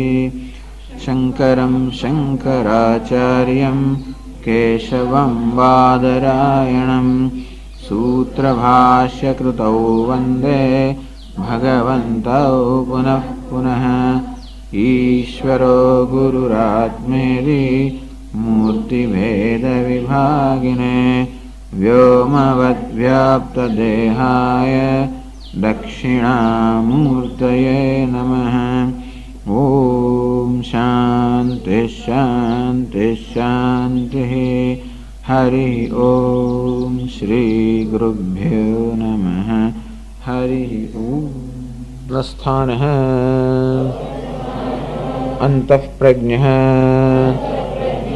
સપ્તાંગઃ एकोनविंशतिमुखः प्रविविक्तभुक् तैजसः द्वितीयः पादः. स्वप्न स्थान है. स्वप्न જેનું સ્થાન છે. સ્વપ્ન કોને કહેવાય? અથવા તો જાગ્રત અવસ્થા અને સ્વપ્ન અવસ્થા વચ્ચે કયા પ્રકારનો ભેદ છે એ સમજાવતા કહ્યું. જાગ્રત પ્રજ્ઞા અનેક સાધન બહિર્વિષયા એવ અવભાસમાના. જાગ્રત અવસ્થાની અંદર આપણું જે જ્ઞાન છે એ જાણે કે બહારના વિષયો પર કેન્દ્રિત થયું હોય એવું જણાય છે. મનસ્પંદમાના. વાસ્તવમાં આ પ્રજ્ઞા એટલે જે કે જ્ઞાન છે મનસ્પંદમાના, આ મનનું જ સ્પંદન છે. બહારના વિષયો પણ મનનું સ્પંદન છે. પ્રજ્ઞા એટલે જે કે વિષયનો અનુભવ કરીએ છીએ છેવટે તો મનની વૃત્તિઓ જ છે. જે બહારના સ્થૂળ વિષયનું જ્ઞાન થાય છે એ પણ ખરેખર તો મનની વૃત્તિઓનું જ હોય છે. કોઈ વિષયની મનમાં જો એ પ્રકારની વૃત્તિ ન જન્મે તો એ વિષયનું જ્ઞાન ન થાય. વિષયનું જ્ઞાન કે વિષયનો ભોગ ત્યારે જ થાય જ્યારે એ વિષયને અનુરૂપ વૃત્તિ કે વિચાર આપણા મનમાં જન્મે. બધું આપણી સામે હોય ને છતાં પણ એનો અનુભવ ન થાય.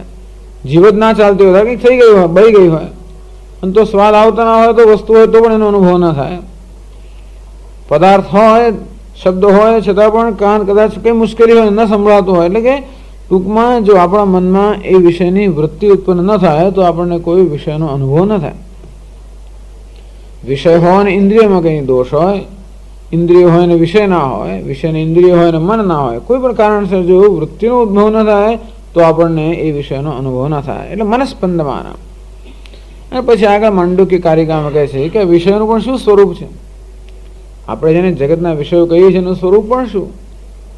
કોઈ પણ વિષય ક્યારેય એ વિષયના વિચારથી ભિન્ન તો હોઈ જ ના શકે. ઘડો જેનું આપણે જ્ઞાન છે એ ઘટ વૃત્તિથી ભિન્ન ક્યારેય ઘડો હોઈ ના શકે.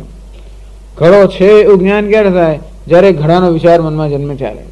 અને ઘડાનો વિચાર મનમાં ક્યારે જન્મે? જ્યારે ઘડો હોય ત્યારે. વિચાર કરો. આ વૃક્ષનું જ્ઞાન ક્યારે થાય? વૃક્ષ હોય ત્યારે. તો વૃક્ષ છે એવું ક્યારે ખબર પડે? વૃક્ષનું જ્ઞાન થાય ત્યારે. જ્ઞાન થાય તો છે એવી ખબર પડે, અને હોય તો જ્ઞાન થાય. એટલે પહેલા કઈ વસ્તુ આવે? આ વિષય છે માટેનું જ્ઞાન થયું કે જ્ઞાન થયું માટે વિષય છે? એ કેવું મુશ્કેલ છે. વિષય અને જ્ઞાન બંને સાથે જોવાય, બંને જુદા ના પડી શકાય. અંતેથી વિષય અને જ્ઞાન એ કોઈ બે ભિન્ન વસ્તુ જ નથી. જો ભિન્ન હોત તો આપણે એને જુદા જુદા પાડી શકત. વિષય છે એમ ક્યારે કહેવાય? પુસ્તક છે ક્યારે કહેવાય? કારણ કે પુસ્તકનું જ્ઞાન છે. પુસ્તકનું જ્ઞાન ક્યારે થાય? જ્યારે પુસ્તક હોય ત્યારે. જ્ઞાનનો અર્થ બધું અંદર ભણેલા એવું જ્ઞાન નહીં. આ પુસ્તક છે બસ એટલું જ જ્ઞાન. આ માઇક્રોફોન છે એવું જ્ઞાન. આ ટેબલ છે. ટેબલ શેનું બન્યું, કોણે બનાવ્યું એવું બધું નહીં, પણ ટેબલ છે. પરસેપ્શન. આમ કોઈ વસ્તુનું પરસેપ્શન કે પ્રત્યક્ષ જ્ઞાન ત્યારે જ થાય જ્યારે વસ્તુ હોય, અને વસ્તુ હોય એ ત્યારે સિદ્ધ થાય જ્યારે એનું જ્ઞાન થાય. અને એ રીતે જોવા જઈએ તો આ પદાર્થ અને પદાર્થને લગતી વૃત્તિ એટલે મનનો વિચાર એ બેને આપણે જુદા ના પાડી શકીએ. એટલે ગૌડપાદાચાર્ય ત્યાં સિદ્ધ કરે છે કે ખરેખર આ પદાર્થો મનથી ભિન્ન નથી. એટલે આપણે જેના નક્કર પદાર્થો કહીએ છીએ એ બધા નક્કર પદાર્થો પણ મનસ્પંદન માત્ર, મનનું સ્પંદન જ છે બધું. સમજે નક્કર છે. આ ક્યાં મનનું સ્પંદન છે? પણ આ સ્પર્શ છે ને, એ સ્પર્શ પણ મનનું સ્પંદન જ છે. પણ આ વાગે પણ એ મનનું સ્પંદન જ છે ને.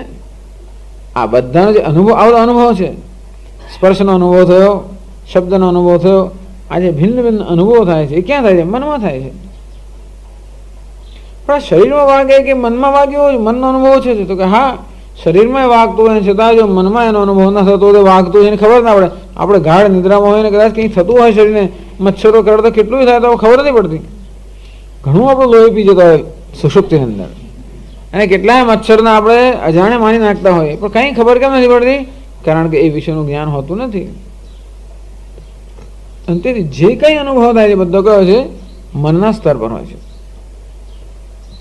અને તેથી આ જગતના વિષયો અને એમાંથી થતા અનુભવો, જેને આપણે પ્રજ્ઞા કહીએ છીએ, પ્રજ્ઞા એટલે કે જ્ઞાન, આ બધા વિષયોનું એવું છે મનસ્પંદન. બધું મનસ્પંદન, મનનો સ્પંદન. આ જાગ્રત અવસ્થા શું છે? મનનો સ્પંદન. સ્વપ્ન અવસ્થા શું છે? મનનું સ્પંદન. મન એક પ્રકારનું સ્પંદન કરે તો જાગ્રત અવસ્થા, બીજા પ્રકારનું સ્પંદન કરે તો સ્વપ્ન અવસ્થા, ત્રીજા પ્રકારનું સ્પંદન કરે કે સ્પંદન બંધ કરી દે તો સુષુપ્તિ અવસ્થા. મન સ્પંદન બંધ કરી દે, સુષુપ્તિ અવસ્થા.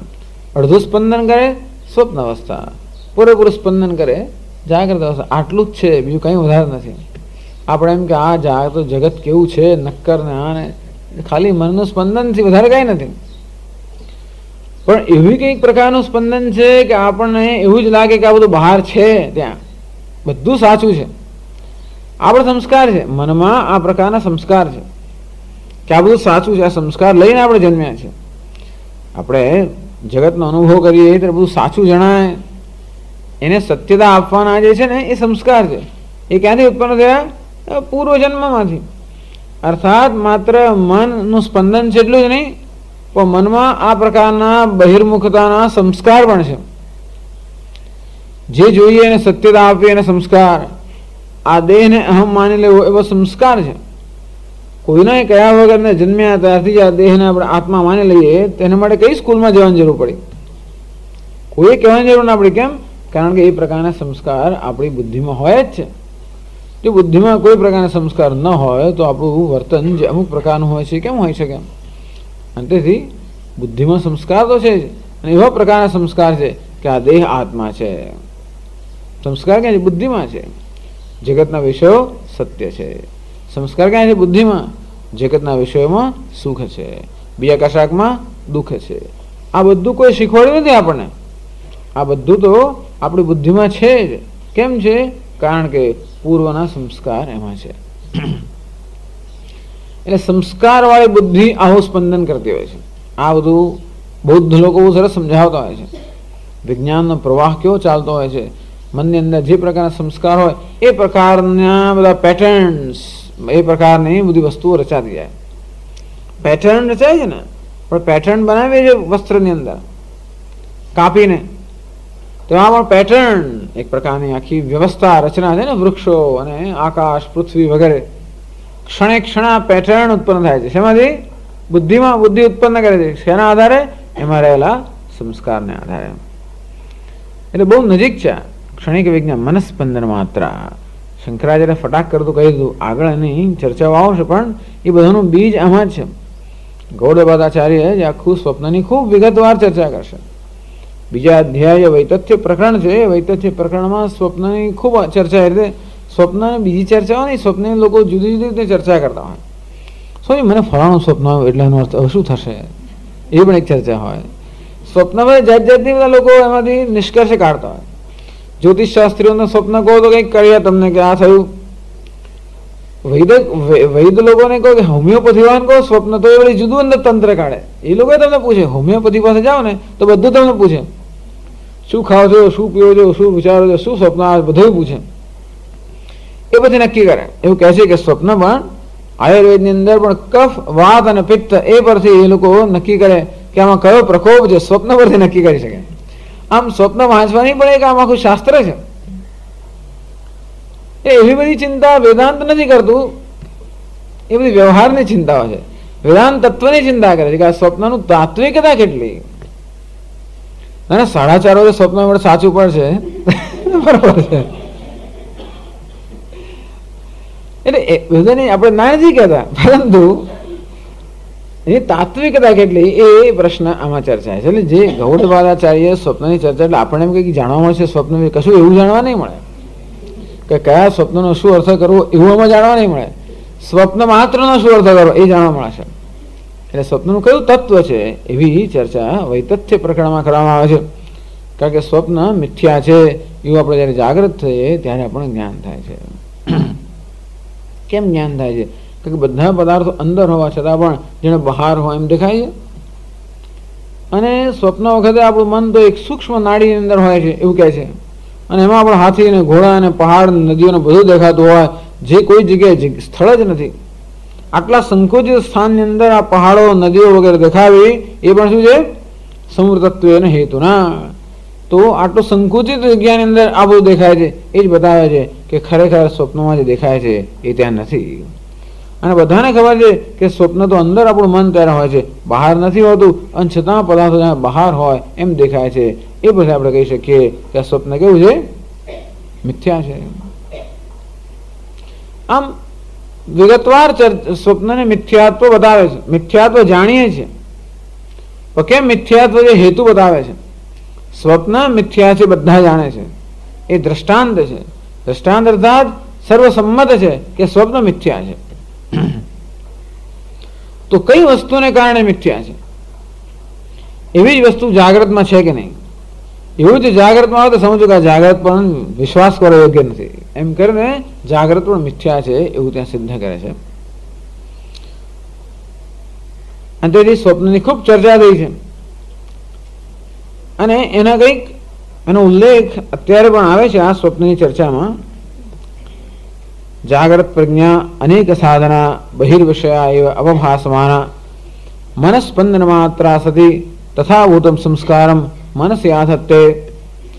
જાગ્રત અવસ્થાની અંદર પણ જે પ્રકારના અનુભવો થાય છે એ અનુભવો પણ સંસ્કાર તો હોય જ છે. કારણ કે આપણે દેહને આત્મા માનવો, જગતને આપણે ભિન્ન માનવું, જગતના વિષયોને સત્ય માનવા, જે સુખ દુઃખનો અનુભવ થાય છે બહારથી આવી રહ્યા છે એ પ્રકારનું કન્ક્લુઝન કે ખ્યાલ સેવો, આ બધું આપણા સંસ્કારને કારણે આ બધા નિર્ણયો લઈએ છીએ. અનેક પ્રકારના નિર્ણયો આપણે લેતા હોઈએ છીએ, આપણા અનુભવથી નિષ્કર્ષ કાઢતા હોઈએ છીએ. શેનાથી? આ બધા પૂર્વ સંસ્કાર હોવાના કારણે. અને વળી પાછા બીજા બહિર્મુખતાના સંસ્કાર જે જાગ્રત અવસ્થામાં હોય છે, કે જાગ્રત અવસ્થામાં જે વિષયનો અનુભવ કરતા હોય છે એ વિષયો બહાર હોય છે, આપણાથી ભિન્ન હોય છે. એ પ્રકારના બહિર્મુખતાના જે સંસ્કાર જાગ્રતમાં હોય છે એ સંસ્કાર પણ મન પર પડતા હોય છે. અને એ મન વડે સ્વપ્ન રચાતું હોવાને કારણે સ્વપ્નમાં પણ બુદ્ધિનો આનો આ સંસાર ત્યાં હોય.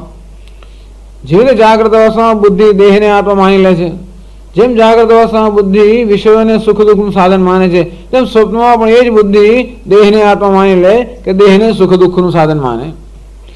જેમ જાગ્રત અવસ્થામાં બુદ્ધિ માને છે કે વિષયો બહાર છે, તે રીતે સ્વપ્નમાં પણ બુદ્ધિ માને છે કે આ વિષયો બહાર છે. આમ આ બધા જાગ્રત અવસ્થાના સંસ્કાર એ સ્વપ્ન માટેનું કારણ છે.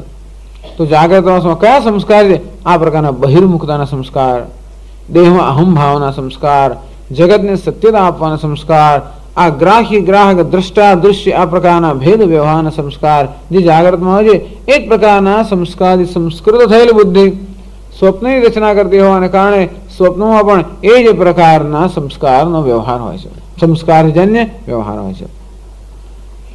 તન્મનઃ તથા સંસ્કૃતમ ચિત્રિતહેવ પટઃ બાહ્ય સાધન અનપેક્ષમ અવિદ્યા કામ કર્મભિ પ્રેર્યમાણમ જાગ્રતવત અવભાસતે. અને આ રીતે જેવી રીતે કોઈ કેનવાસ પર કે કોઈ વસ્ત્ર પર જેમ ચિત્ર દોરવામાં આવે અને એ વસ્ત્ર કેવું ચિત્ર દેખાતું હોય છે, વસ્ત્ર મટી ગયું અને ચિત્ર બની ગયું, હવે વાઘ બની ગયું વસ્ત્ર, તો વસ્ત્ર પર કેમ બધા અંગ જે સંસ્કાર આંકવામાં જેમ આવે છે, અંતે રીતે આ રીતે અનેક સંસ્કાર જેમ અંકાયેલા છે એવું મન. માત્ર ભેદ જાગ્રત ને સ્વપ્નમાં એટલો જ છે, બાહ્ય સાધન અનપેક્ષમ. જાગ્રતના જે અનુભવ થાય છે એ બહારના વિષયની અપેક્ષાએ થતા હોય છે, સ્વપ્નમાં જે અનુભવ થતા હોય છે એ બહારના વિષયની અપેક્ષા વગર જ થતા હોય છે. બસ આટલો તફાવત છે. બહાર જાગ્રત અવસ્થાના વિષય કેવા છે? પંચીકૃત પંચમહાભૂતમાંથી બનેલા છે, ઈશ્વર સૃષ્ટિ છે. જાગ્રત અવસ્થામાં જેનો અનુભવ કરતા હોઈએ એ શું છે? ઈશ્વરે રચેલી સૃષ્ટિ. સ્વપ્નમાં જેનો અનુભવ કરતા હોઈએ છે એ જીવે રચેલી સૃષ્ટિ છે. સ્વપ્ને સજીવ સુખ દુઃખ ભોગતા સ્વમાયા કલ્પિત જીવલોકે. તો સ્વપ્નમાં એ સુખ દુઃખનો ભોગતા છે, સ્વમાયા પોતાની જ માયાથી કલ્પેલો જે લોક છે, જે જીવ સૃષ્ટિ છે, એમાં આ જીવ કે આત્મા વળી પાછું સુખ દુઃખ અનુભવે છે. જાગ્રત અવસ્થાનું પણ એમ જ કરે છે.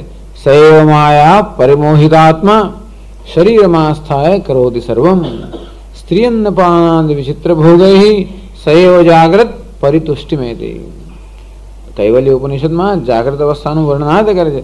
સૈવ માયા પરિમોહિતાત્મા, માયાથી પરિમોહિત સર્વ રીતે મોહિત થયેલો આત્મા, શરીરમાં સ્થાય શરીરની અંદર અહમ ભાવ કરીને શરીરમાં સ્થાય કરોતિ સર્વમ, આ દેહ ને ઇન્દ્રિયમાં અહમ ભાવ સ્થાપીને આ બધો વ્યવહાર કરતો હોય છે.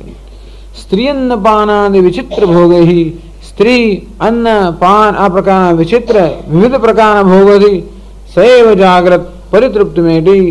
આમ સ્ત્રી અન્ન પાન વગેરે અનેક પ્રકારના ભોગોથી અનેક પ્રકારની તૃપ્તિ અનુભવતો હોય છે.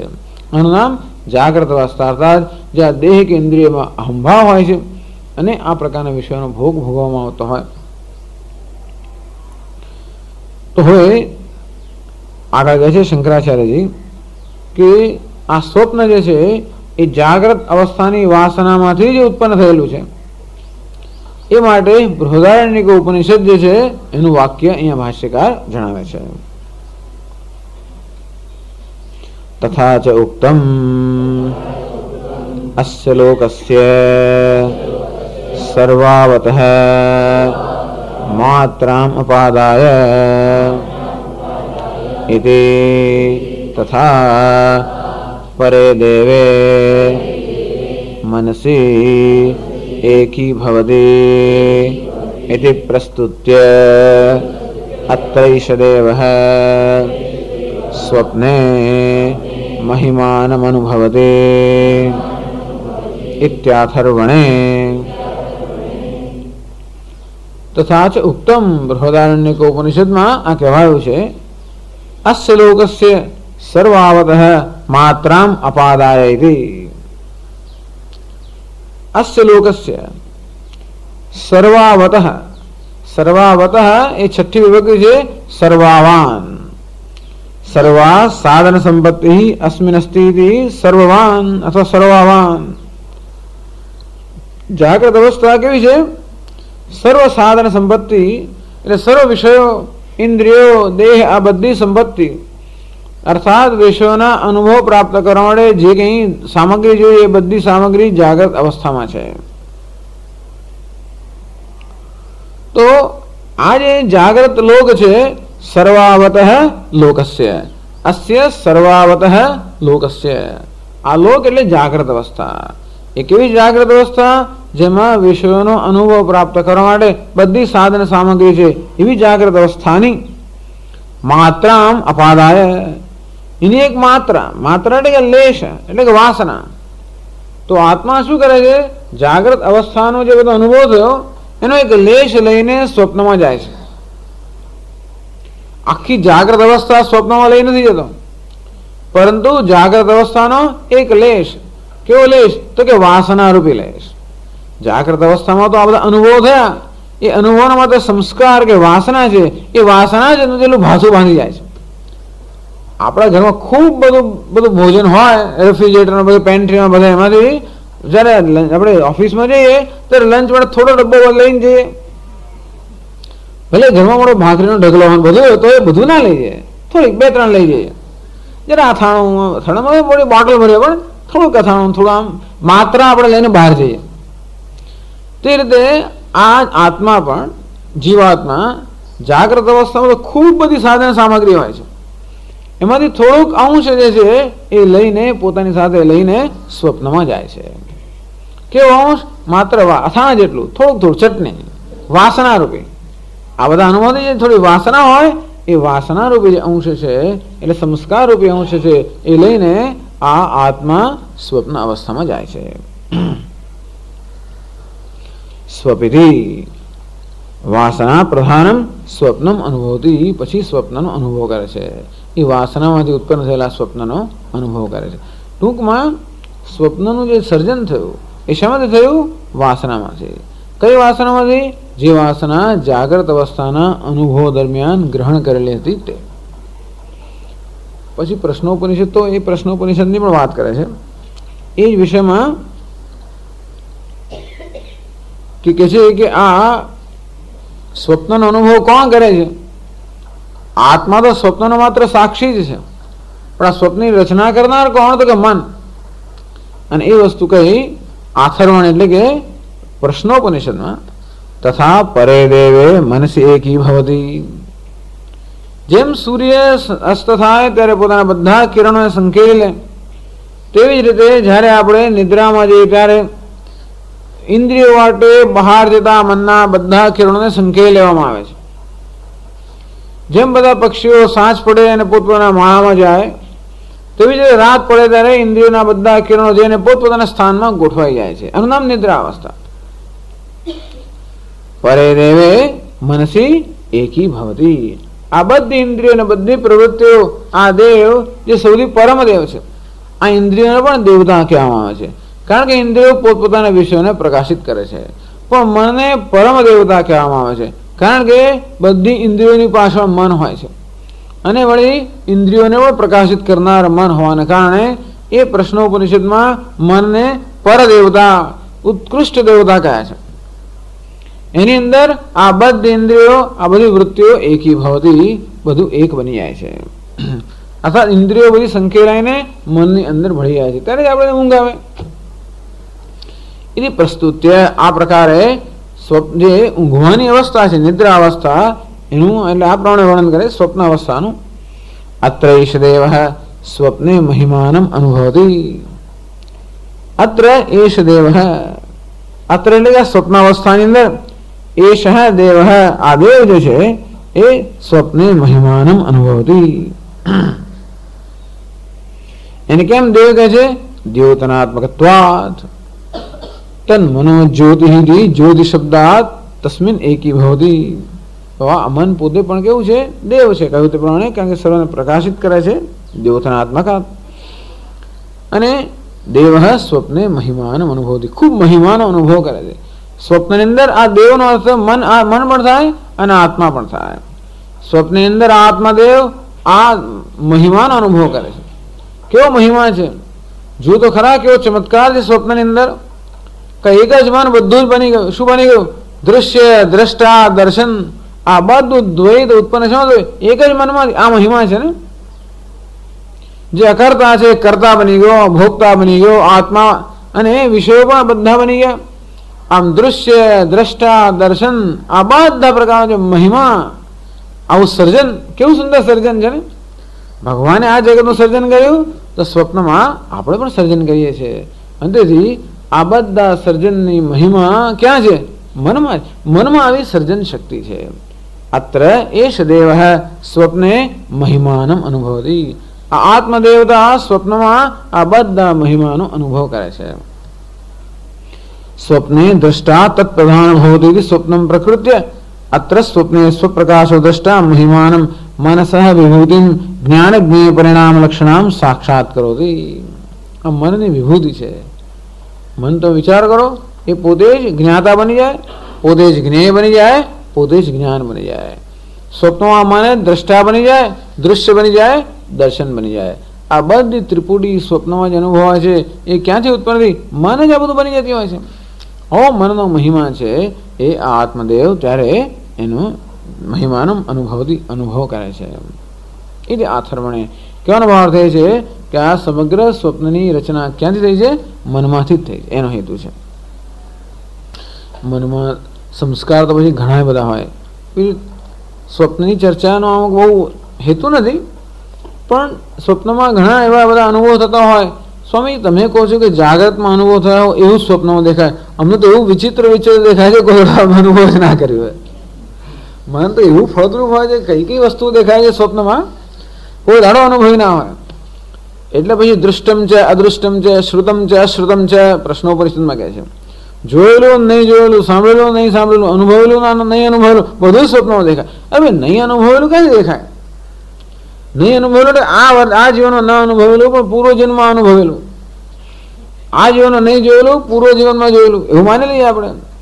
અંતેથી આપણે સંસ્કાર, કારણ કે આપણો જન્મ થયો ત્યારે આપણે મન લઈને આવે છે. કેવું મન? સંસ્કારવાળું મન. જેમ જાગ્રતથી સ્વપ્નમાં જઈએ ત્યારે સંસ્કાર લઈને જઈએ, કે પછી એક દિવસમાં બીજા દિવસમાં જઈએ તો જેમ બધા સંસ્કાર લઈને જઈએ, તેવી જ રીતે આ એક દેહમાંથી બીજા દેહમાં જઈએ ત્યારે પણ બધા સંસ્કાર લઈને જતા હોઈએ છે. એટલે શક્ય છે એ બધા સંસ્કાર બીજ રૂપે પડેલા છે. અને બીજ તો વર્ષો વર્ષ સુધી ઘણી વાર જમીનમાં હોય અને તોય એનો અંકુર ના ફૂટે. અને કોઈક વાર એ બીજને એવી કંઈક અનુકૂળ પરિસ્થિતિ મળી જાય તો અંકુર ફૂટી આવે. તે રીતે આ બધા સંસ્કારો મનમાં બીજ રૂપે રહ્યા હોય અને વર્ષોના વર્ષ સુધી એને બહાર ફૂટવાનો કે અભિવ્યક્ત થવાનો પ્રસંગ ન આવ્યો હોય અને કંઈક થાય અને મન સ્વપ્નની અંદર કે એવી પરિસ્થિતિ મનમાં સર્જાય કે પેલા આપણા રહેલા જૂના સંસ્કાર કેમ ઉદ્ભુત થાય અને જાત જાતનું દેખાય. કે ગુરુજી પણ આવે, મંત્ર દીક્ષા પણ આપે, ભગવાન પણ આવે, જાત જાતનું થાય. ત્યાં ઘણા લોકોને સ્વપ્નમાં જ બધો બોધ મળતો હોય છે. એવું બધું હોય છે. નથી મળતો એવું નથી કહેતા આપણે, કારણ કે માણસ જાગ્રત અવસ્થામાં જાત જાતના દબાણોથી અંદર ટેન્શનમાં હોય અને તેથી એવી એની માનસિક સ્થિતિ ન થતી હોય. સ્વપ્નમાં બીજી બધી વસ્તુઓને થઈ સ્વપ્નમાં શક્ય છે કે એના મનમાં એ પ્રકારની માનસિક સ્થિતિ ઉત્પન્ન થતી હોય જ્યારે પેલા જે જૂના રહી ગયેલા સંસ્કાર તે વખતે ગુરુ રૂપે આવે ને એ રીતે આવીને જાણે કે એને બોધ કરતા હોય. અને તેથી સ્વપ્નમાં એવો પણ અનુભવ થતા હોય જે અનુભવો આપણે આજીવનો ન થયા હોય. એ કદાચ પૂર્વ જીવન જે છે એના પૂર્વ જન્મના કોઈ સંસ્કાર હોય. એવી જાતની સમજ આપે છે. દૃષ્ટમ છે, અદૃષ્ટમ છે. તો ટૂંકમાં સ્વપ્ન જે છે એ પૂરેપૂરી જીવ સૃષ્ટિ છે, પ્રાતિભાષિક સૃષ્ટિ છે. પ્રાતિભાષિક એટલે માત્ર વ્યક્તિગત સૃષ્ટિ. મારા સ્વપ્નમાં બીજા કોઈને પ્રવેશ નથી. સ્વપ્નમાં હું જે અનુભવ કરું માત્ર મારા વ્યક્તિગત અનુભવ છે. ભલે મારા સ્વપ્નમાં તમે બધા આવ્યા હો, સ્વપ્નમાં મારે ઘરે પાર્ટીઓને બધાને બોલાવો ખરો અને બધાને જમાડો પણ ખરો. બીજી દિવસ તમે પૂછ્યું કે પેલો શિખંડ કેવો લાગે રાત્રે, તો કયો શિખંડ? તમને ખબર ના પડે કે મેં તમને શિખંડ જમાડ્યો. કેવું છે? તમે મારે ઘરે આવીને શિખંડ જમી ગયા હો કે મારી પાસે 200 રૂપિયા લઈ ગયા ઉછીને બીજા માંગુ તો કોઈ આપે પણ નહીં. એ છે ને 200 રૂપિયા કેમ કાલે રાત્રે લીધા હતા ને મારે ઘરે આવ્યા તો કે નહીં, તમારામાં કંઈ ગડબડ છે. કારણ કે આપણા વ્યક્તિગત સ્વપ્નમાં કોઈને ત્યાં પ્રવેશ નથી. આ બધી ચર્ચા કરે છે ગૌડપાદાચાર્ય કે સ્વપ્ન જો સાચું હોય તો સ્વપ્નની અંદર મિત્રો સાથે આ જે મોજ મજા કરી હોય ને રેસ્ટોરન્ટમાં ગયા હોય ને ખાણી પીણી કરી હોય, બીજા પૂછીએ તો કોઈ આપણે કહેતું નથી કે અમે આવ્યા હતા તમારી સાથે. એવું કહે તો બહુ મુશ્કેલી મુકાઈ જાય કે આ માણસે ચોરીએ કરી હોય અને મિત્રોને લઈને પછી એની જોડે પેલા લોકો ન ફસાય. કોઈ એની જવાબદારી લેતું જ નથી કે નહીં નહીં ભાઈ અમે આવા કશો અનુભવ થયો નથી. તે સ્વપ્ન કેવી છે? વ્યક્તિગત સૃષ્ટિ છે, જેને જીવ સૃષ્ટિ કહેવામાં આવે છે, પ્રાતિભાષિક સર્જન કહેવામાં આવે છે અને પૂરેપૂરું મન વડે જ સર્જાયેલું હોય છે. આમ આપણી પાસે આ 3 પ્રકારની સત્તા થઈ. એક થી પારમાર્થિક સત્તા, પરમ બ્રહ્મ અધિષ્ઠાન, બીજી વ્યાવહારિક સત્તા જેને અંગ્રેજીમાં ઓબ્જેક્ટિવ રિયાલિટી કહેવામાં આવે, જેને ઈશ્વર સૃષ્ટિ આપણે કહેતા હોઈએ છીએ, જે બધાને સમાન રીતે ઉપલબ્ધ છે. અને ત્રીજી થઈ આ સ્વપ્ન અવસ્થા જે જીવ સૃષ્ટિ છે, પ્રાતિભાષિક અવસ્થા, પ્રાતિભાષિક સત્તા, પારમાર્થિક સત્તા, વ્યાવહારિક સત્તા અને પ્રાતિભાષિક સત્તા. પરંતુ આ ગ્રંથમાં ગૌડપાદાચાર્ય દૃષ્ટિ સૃષ્ટિવાદના જે હિમાયતી હોય એ લોકો જાગ્રત ને સ્વપ્નને ભેગી કરી નાખતા હોય છે. જાગ્રત અને સ્વપ્નમાં બહુ ભેદ એ લોકો નથી જોતા, અંતેથી બંનેને એક જ અવસ્થા હોય એ રીતે ગણતા હોય છે. અને તો પછી બે અવસ્થા થઈ એ આગળ શંકરાચાર્ય પોતે સમજાવે છે. એક કયું છે અદર્શન અને બીજું અન્યથા દર્શન. એ પ્રકારની એની ચર્ચા આગળના મંત્રમાં જ આવશે.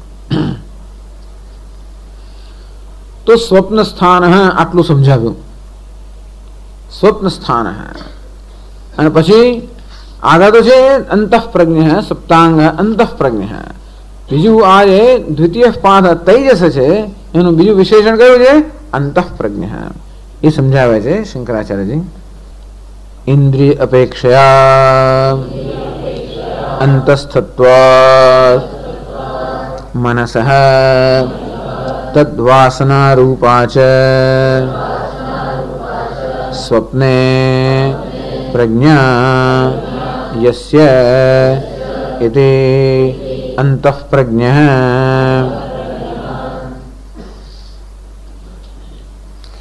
ઇન્દ્રિય અપેક્ષયા અંતસ્થત્વાत् મનસઃ. ઇન્દ્રિયની અપેક્ષાએ મન અંદર છે. બહાર કોણ છે? ઇન્દ્રિયાણી પરાણ્યાહુ ઇન્દ્રિયેભ્ય પરમ મનઃ. આ બહારના સ્થૂળ વિષયો અને દેહની અપેક્ષાએ ઇન્દ્રિયો સૂક્ષ્મ છે, અંદર છે. ઇન્દ્રિયેભ્ય પરમ મનઃ. ઇન્દ્રિયોની અપેક્ષાએ આ મન સૂક્ષ્મ છે, અંદર છે. અંદર એટલે સૂક્ષ્મ હોય, જે કંટ્રોલર નિયામક હોય, જે વધારે વ્યાપક હોય. એક ઇન્દ્રિયનું માત્ર એક જ વિષયમાં જ્ઞાન હોય, જ્યારે મન જે છે એ બધી ઇન્દ્રિયો સાથે સંકળાયેલું છે. સ્વપ્નમાં ઇન્દ્રિયો જ્યારે ન કામ કરતી હોય ત્યારે પણ મન તો જાગ્રત હોય છે, એ જે પણ એ સ્વતંત્ર છે. જ્યારે મન ના કામ કરતું હોય ત્યારે ઇન્દ્રિયો કામ ન કરી શકે, એ માટે ઇન્દ્રિયો મન પર પરતંત્ર છે. પણ ઇન્દ્રિયો કામ ન કરતી હોય સ્વપ્નમાં ત્યારે પણ મન તો કામ કરતું હોય, મળે ઇન્દ્રિયો મન કેવું છે? સ્વતંત્ર છે. સ્વતંત્ર હોવાને કારણે ચડિયાતું છે, નિયામક છે, નિયમન કરનારું છે, સૂક્ષ્મ છે, અંતર છે. આમ તેથી ઇન્દ્રિયની અપેક્ષા મન કેવું છે? અંદર છે. પણ અંદર એટલે પછી બહુ મુશ્કેલ પડે. બુદ્ધિ એથી પણ અંદર એટલે ક્યાં અંદર છે? અંદર એટલે એક વાર બતાવ્યું, પણ અંદર ને પાછું અંદર ને પાછું અંદર. દેહ કરતા ઇન્દ્રિયો અંદર છે, ઇન્દ્રિય કરતા મન અંદર છે, મન કરતા બુદ્ધિ અંદર છે. પછી દેશની દ્રષ્ટિએ અંદર પછી શોધ કરે નથી થતો. અંદર એટલે સૂક્ષ્મ, નિયામક, વ્યાપક, એ રીતે અંદર કહેવાય છે. એટલે અંદર શબ્દનો અર્થ આપણો કે અંદર જવાનું, અંદર જઈને વાત કરો. અંદર એટલે સાહેબ પાસે જઈને વાત કરો. અંદર જવાનું એટલે અંદર એટલે સાહેબ. બહાર તમે પટાવાળાને મળો તો કે બહાર બીજા કારકુનને મળો તો કે આ તો અંદર જવું પડશે, ખબર? સાહેબ પાસે જવું પડે. સાહેબ હંમેશા અંદર જ હોય. સાહેબ અંદર હોય, ઉપર જવું પડશે. ઉપર એટલે પણ સાહેબ, ઉપર એટલે પણ સાહેબ, અંદર એટલે પણ સાહેબ. સાહેબ હંમેશા ઉપર હોય. ઉપર એટલે જે નિયમન કરનારો ઉપર હોય, જેનું નિયમન થતું નીચે હોય. નિયમન કરનારા અંદર હોય, જેનું નિયમન થાય બહાર હોય. આપણી ભાષામાં આવી જ છે ને. અંતેથી મન આ ઇન્દ્રિયો નિયમન કરનાર છે, માટે અંદર છે ને ઉપર પણ છે. અને સાહેબનો પાવર બહુ હોય. કારકુન હોય એની સત્તા આટલી જ હોય, સાહેબની સત્તા કેટલા બધા લોકો પર હોય, અને તેની વ્યાપકતા પણ વધારે હોય. આમ જે અંદર હોય, નિયામક હોય, વ્યાપક હોય, એને આત્મા કહેવાય છે. એના વગર આ લોકો ના ચાલે. આ ના હોય તો ચાલે. આ છૂટો થઈને બીજો આવ્યો ના હોય તો સાહેબ કદાચ કામ કરે લે, પણ સાહેબ ના હોય તો આ લોકો અટકી પડે.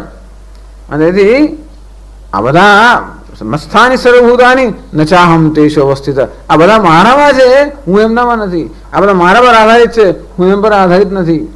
આ પ્રકારનો સંબંધ છે એને અંતર, ઇનસાઇડ, અંદર, પછી પર, સૂક્ષ્મ, ચડિયાતું, આત્મા એવું કહેવામાં આવે છે. એ દ્રષ્ટિએ મન જે છે એ ઇન્દ્રિયોની સરખામણીમાં અંદર છે.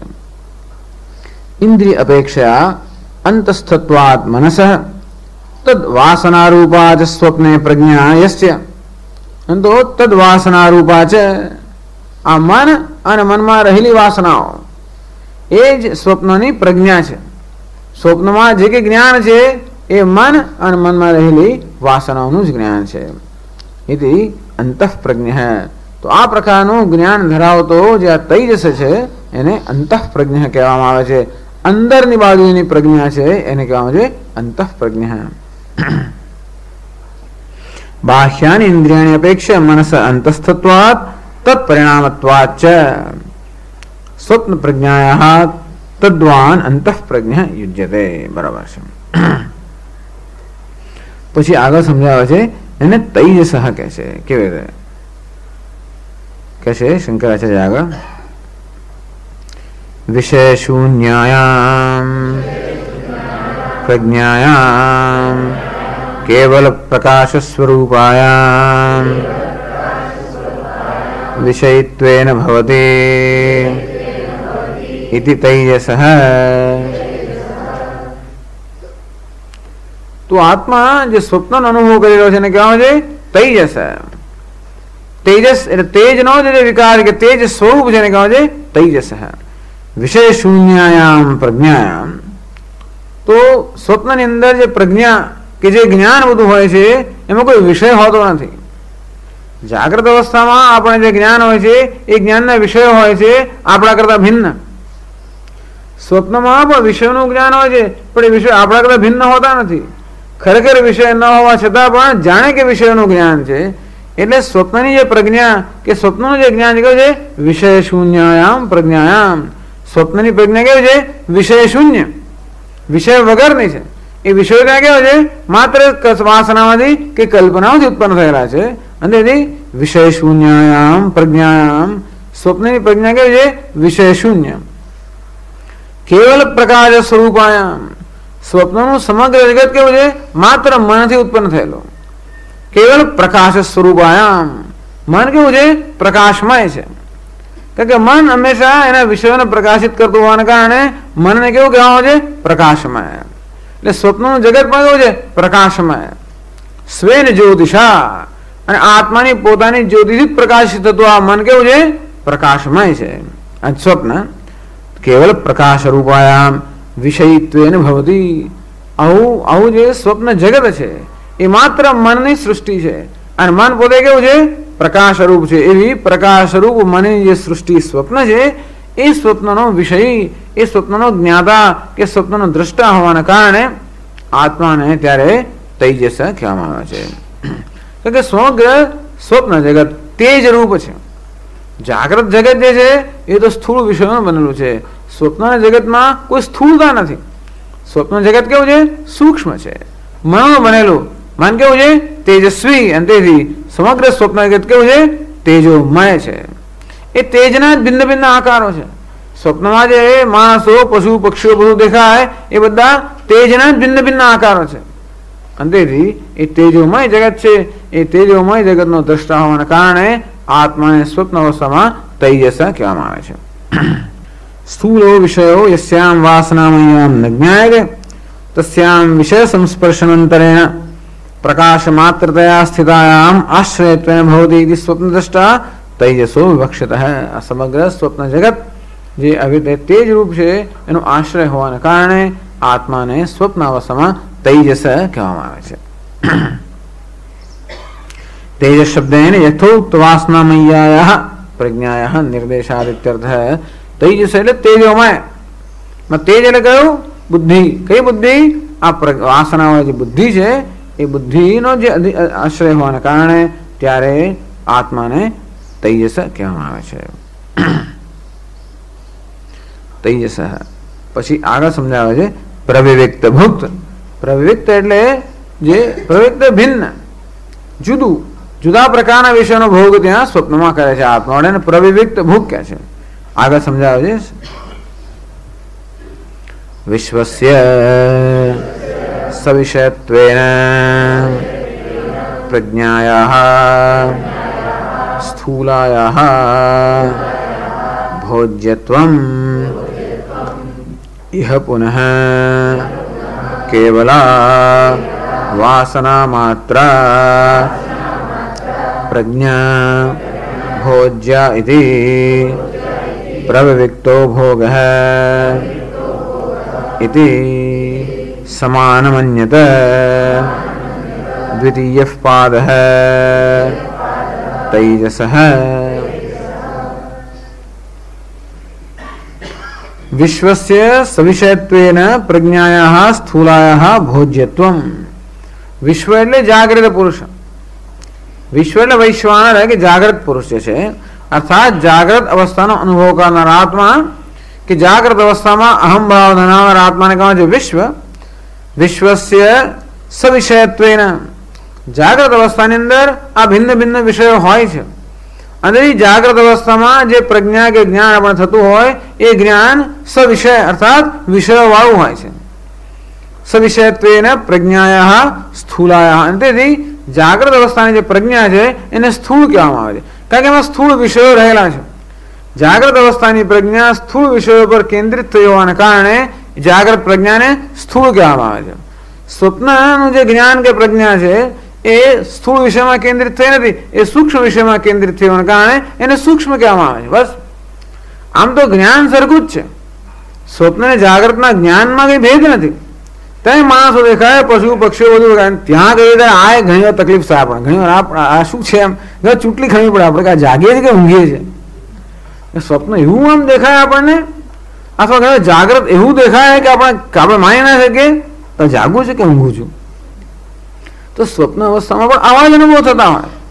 એમાં કઈ ફેર થોડો ઘણો ફેર એટલા મળે પડે કે આમ બધું ચલાયમાન હોય છે, ત્યાં કોઈ અસ્થિર બધું હોય છે, આમ આવીને જતું રહે. બાકી અનુભવ થાય છે આવી જાતનો. ઘણા લોકો સ્વપ્નમાં સોલિડ જોતા હોય છે, ઘણા લોકો પણ સ્વપ્ન જોયું આમ જાણે કે એવું જોઈએ કે આમ બરોબર જાગ્રત જેવું એમ લાગે, આમ બધી એક એક વિગત તમને યાદ હોય. સ્વપ્નનું જયારે વર્ણન કરે બધી વિગત તમને યાદ હોય. આપણે કશું યાદ જ ના હોય, સ્વપ્ન જોયું કે એ યાદ ના હોય, જોયું તો એમ ઝાંખું બધું યાદ હોય. સ્વપ્નમાં વિષય ઝાંખા હોય આપણે એવું. પણ ઘણી વાર તો આપણે કદાચ સ્મૃતિ એવી હશે, ઘણા લોકો સ્વપ્નનું વર્ણન કરતા બહુ આબેહૂબ વર્ણન કરતા હોય છે. એ બતાવે કે સ્વપ્નમાં પણ જાગ્રત જેવા જ આમ સ્પષ્ટ અનુભવ થતા હોય જાણે કે. અને એ દ્રષ્ટિએ જોવા જાય તો પ્રજ્ઞા એટલે આ પ્રકારનો અનુભવ કે જ્ઞાન, આ વિષયનું જ્ઞાન. એ જ્ઞાન કે એમ જોવા જાય તો જાગ્રત અને સ્વપ્નમાં કે બહુ જુદું નથી. એક જ ફેરે છે કે જાગ્રતમાં જે અનુભવ થાય છે કે જ્ઞાન મળે છે કે એમાં આ બહારના વિષયો હોય છે, અને સ્વપ્નમાં જે અનુભવ કે જ્ઞાન હોય એમાં વિષયો હોતા નથી. એટલો જ ફેર છે. એટલે વિશ્વસ્ય સવિષયત્વેન પ્રજ્ઞાયાઃ સ્થૂલાયાઃ ભોજ્યત્વમ. આ સ્થૂળ પ્રજ્ઞાને ભોગવે છે. વિશ્વ જે જાગ્રત છે એ કોને ભોગવે? ભોગવે તો પ્રજ્ઞાને જ. આપણે વિષયને ભોગવતા જ વિષયને ભોગવીએ છીએ, આપણે પ્રજ્ઞાને જ ભોગવીએ છીએ. એ પણ એક સમજવાની વસ્તુ છે. આપણે એમ કે લાડુનો ભોગવે, લાડુ નહીં, પણ લાડુની પ્રજ્ઞા, લાડુ જયારે આપણા મનમાં પ્રજ્ઞા જન્માવે એ પ્રજ્ઞાને ભોગવીએ છીએ. નાના સ્વામી લાડુને જીભ પર મૂક્યો, પણ જીભ પર લાડુ મૂકીએ તો એની પ્રજ્ઞા જન્મે. કેવું? લાડુનું જ્ઞાન જન્મે. એ જ્ઞાન ભોગવીએ છીએ. જીભ પર લાડુ મૂકીએ તો લાડુનું જ્ઞાન ન જન્મે, લાડુ ન ભોગવી શકીએ. અને તેથી આપણે ઘણી વાર દવા ખવડાવે, ઘણું ખવડાવી દે તો ખબર ના પડે બાળકને, કે આપણને ના ખબર પડે. આમ તો આપણે એમ કે દવા આપણે ખાઈએ છીએ, અથવા ઘણી વાર ખાવાનું દવા જેવું હોય તો આપણે એમ કે દવા ખાઈએ છીએ. એને જેવો અનુભવ. એટલે જે પ્રકારની પ્રજ્ઞામાં જાગ્રત થાય એ પ્રજ્ઞાનો આપણે વિષયનો અનુભવ નથી કરતા. વિષય એક હોય છતાં પ્રજ્ઞા જુદી જન્મે ત્યારે પ્રજ્ઞાનો અનુભવ થાય. ઘણી વાર મોટા ભાગે એવું જ થતું હોય છે. આપણે હોય કઈ ને આપણો અનુભવ કયા પ્રકારનો નથી આવતો. કોઈ આપણે કહે કઈ ને આપણે સમજીએ કઈ, કોઈ કર્યું કશું ને આપણે કઈ જુદું માન, એવું બધું બનતું જ આવે છે ને. એમનામાં સંસાર જે છે એનો અનુભવ કરતા હોત તો ભગવાનનો જ અનુભવ થતો હોત. દુનિયામાં જે છે એનો અનુભવ કરતા હોત તો ઈશ્વરનો જ અનુભવ થતો હોત. છે એનો ભાગ્યે જ અનુભવ કરીએ છીએ આપણે. આપણી રીતે જ જેમ માનીએ, જેમ ઈચ્છીએ છીએ એમ આપણે અનુભવ કરીએ છીએ. છે અનુભવ નથી કરતા. આપણે ટેવ પડી ગઈ ને, મસાલા નાખીને જ અનુભવ કરો. ખાવું નહીં માફત, એમને નહીં ખાવાનું. છે એવું નહીં ખાવાનું, અને મરચું મીઠું મસાલા નાખીને જ પછી ખાવાનું. તેમ જગત પણ છે નિર્ભય અનુભવ નહીં કરવાનો. મરચું મીઠું મસાલા બધું નાખીને જ પછી એનો અનુભવ કરવાનો. અને તેથી આપણું મન મસાલા નાખીને ખાય છે, જગતની પ્રજ્ઞા પણ. અને એટલા માટે નિર્ભય તો આપણે અનુભવ કરતા જ નથી હોતા. ટૂંકમાં આપણે જે અનુભવ કરીએ છીએ આપણી પ્રજ્ઞાનો અનુભવ. પ્રજ્ઞા એટલે એ પ્રકારના, પ્રજ્ઞા શબ્દ કેમ વાપર્યો? કારણ કે ઉપનિષદ અંતઃ પ્રજ્ઞા અને બહિષ પ્રજ્ઞા એવું કહે છે. એટલા માટે પ્રજ્ઞાનો અર્થ બુદ્ધિ, બુદ્ધિનો અર્થ જ્ઞાન. ઘટ જ્ઞાન, પટ જ્ઞાન, મઠ જ્ઞાન, આ ભિન્ન ભિન્ન પ્રકારનું જ્ઞાન એટલે કોગ્નિશન જેને અંગ્રેજીમાં કહેવાય એનું નામ જ પ્રજ્ઞા. પણ જાગ્રત અવસ્થાની પ્રજ્ઞામાં આ વિષયો હોય છે, સ્વપ્ન એટલે વિષયોમાંથી જન્મી હોય છે. સ્વપ્ન અવસ્થાની પ્રજ્ઞા એવા વિષયોમાંથી જન્મી ન હોવાનું કારણ એટલો જ ભેદ છે, બાકી બીજો ભેદ નથી. એટલે સ્થૂલાયા પ્રજ્ઞાયા ભોજ્યત્વમ કેવું સરસ લાગે છે. જાગ્રત અવસ્થાની અંદર જે વિશ્વ છે એ કોને ભોગવે છે? આ સ્થૂળ પ્રજ્ઞાને ભોગવે છે. ઇહ પુનઃ એટલે સ્વપ્નમાં કેવલા વાસના માત્ર પ્રજ્ઞા ભોજ્યા. જે સ્વપ્નમાં પણ પ્રજ્ઞા જ ભોગવે છે. કેવી પ્રજ્ઞા? વાસના માત્ર પ્રજ્ઞા. આપણે એમ કે આપણે વિષયને ભોગવે તો કે નહીં, આપણે કોને ભોગવે છે? બુદ્ધિને જ ભોગવીએ છીએ. બુદ્ધિ જેવો આકાર ધારણ કરે. આપણે માનીએ છીએ કે આપણી બુદ્ધિ વિષયનો આકાર ધારણ કરે છે, આપણી બુદ્ધિ ફાવે એમ આકાર ધારણ કરે. વસ્તુ જે હોય, ભલે રજ્જુ હોય, મારી બુદ્ધિ સર્પનો આકાર ધારણ કરે તો હું સર્પનો અનુભવ કરું છું, સર્પની બુદ્ધિનો અનુભવ કરું છું ને. ત્યાં પડી હોય છીપોલી અને મારી બુદ્ધિમાં ચાંદી જોઈએ તો હું ચાંદીનો અનુભવ કરું છું? ના ના,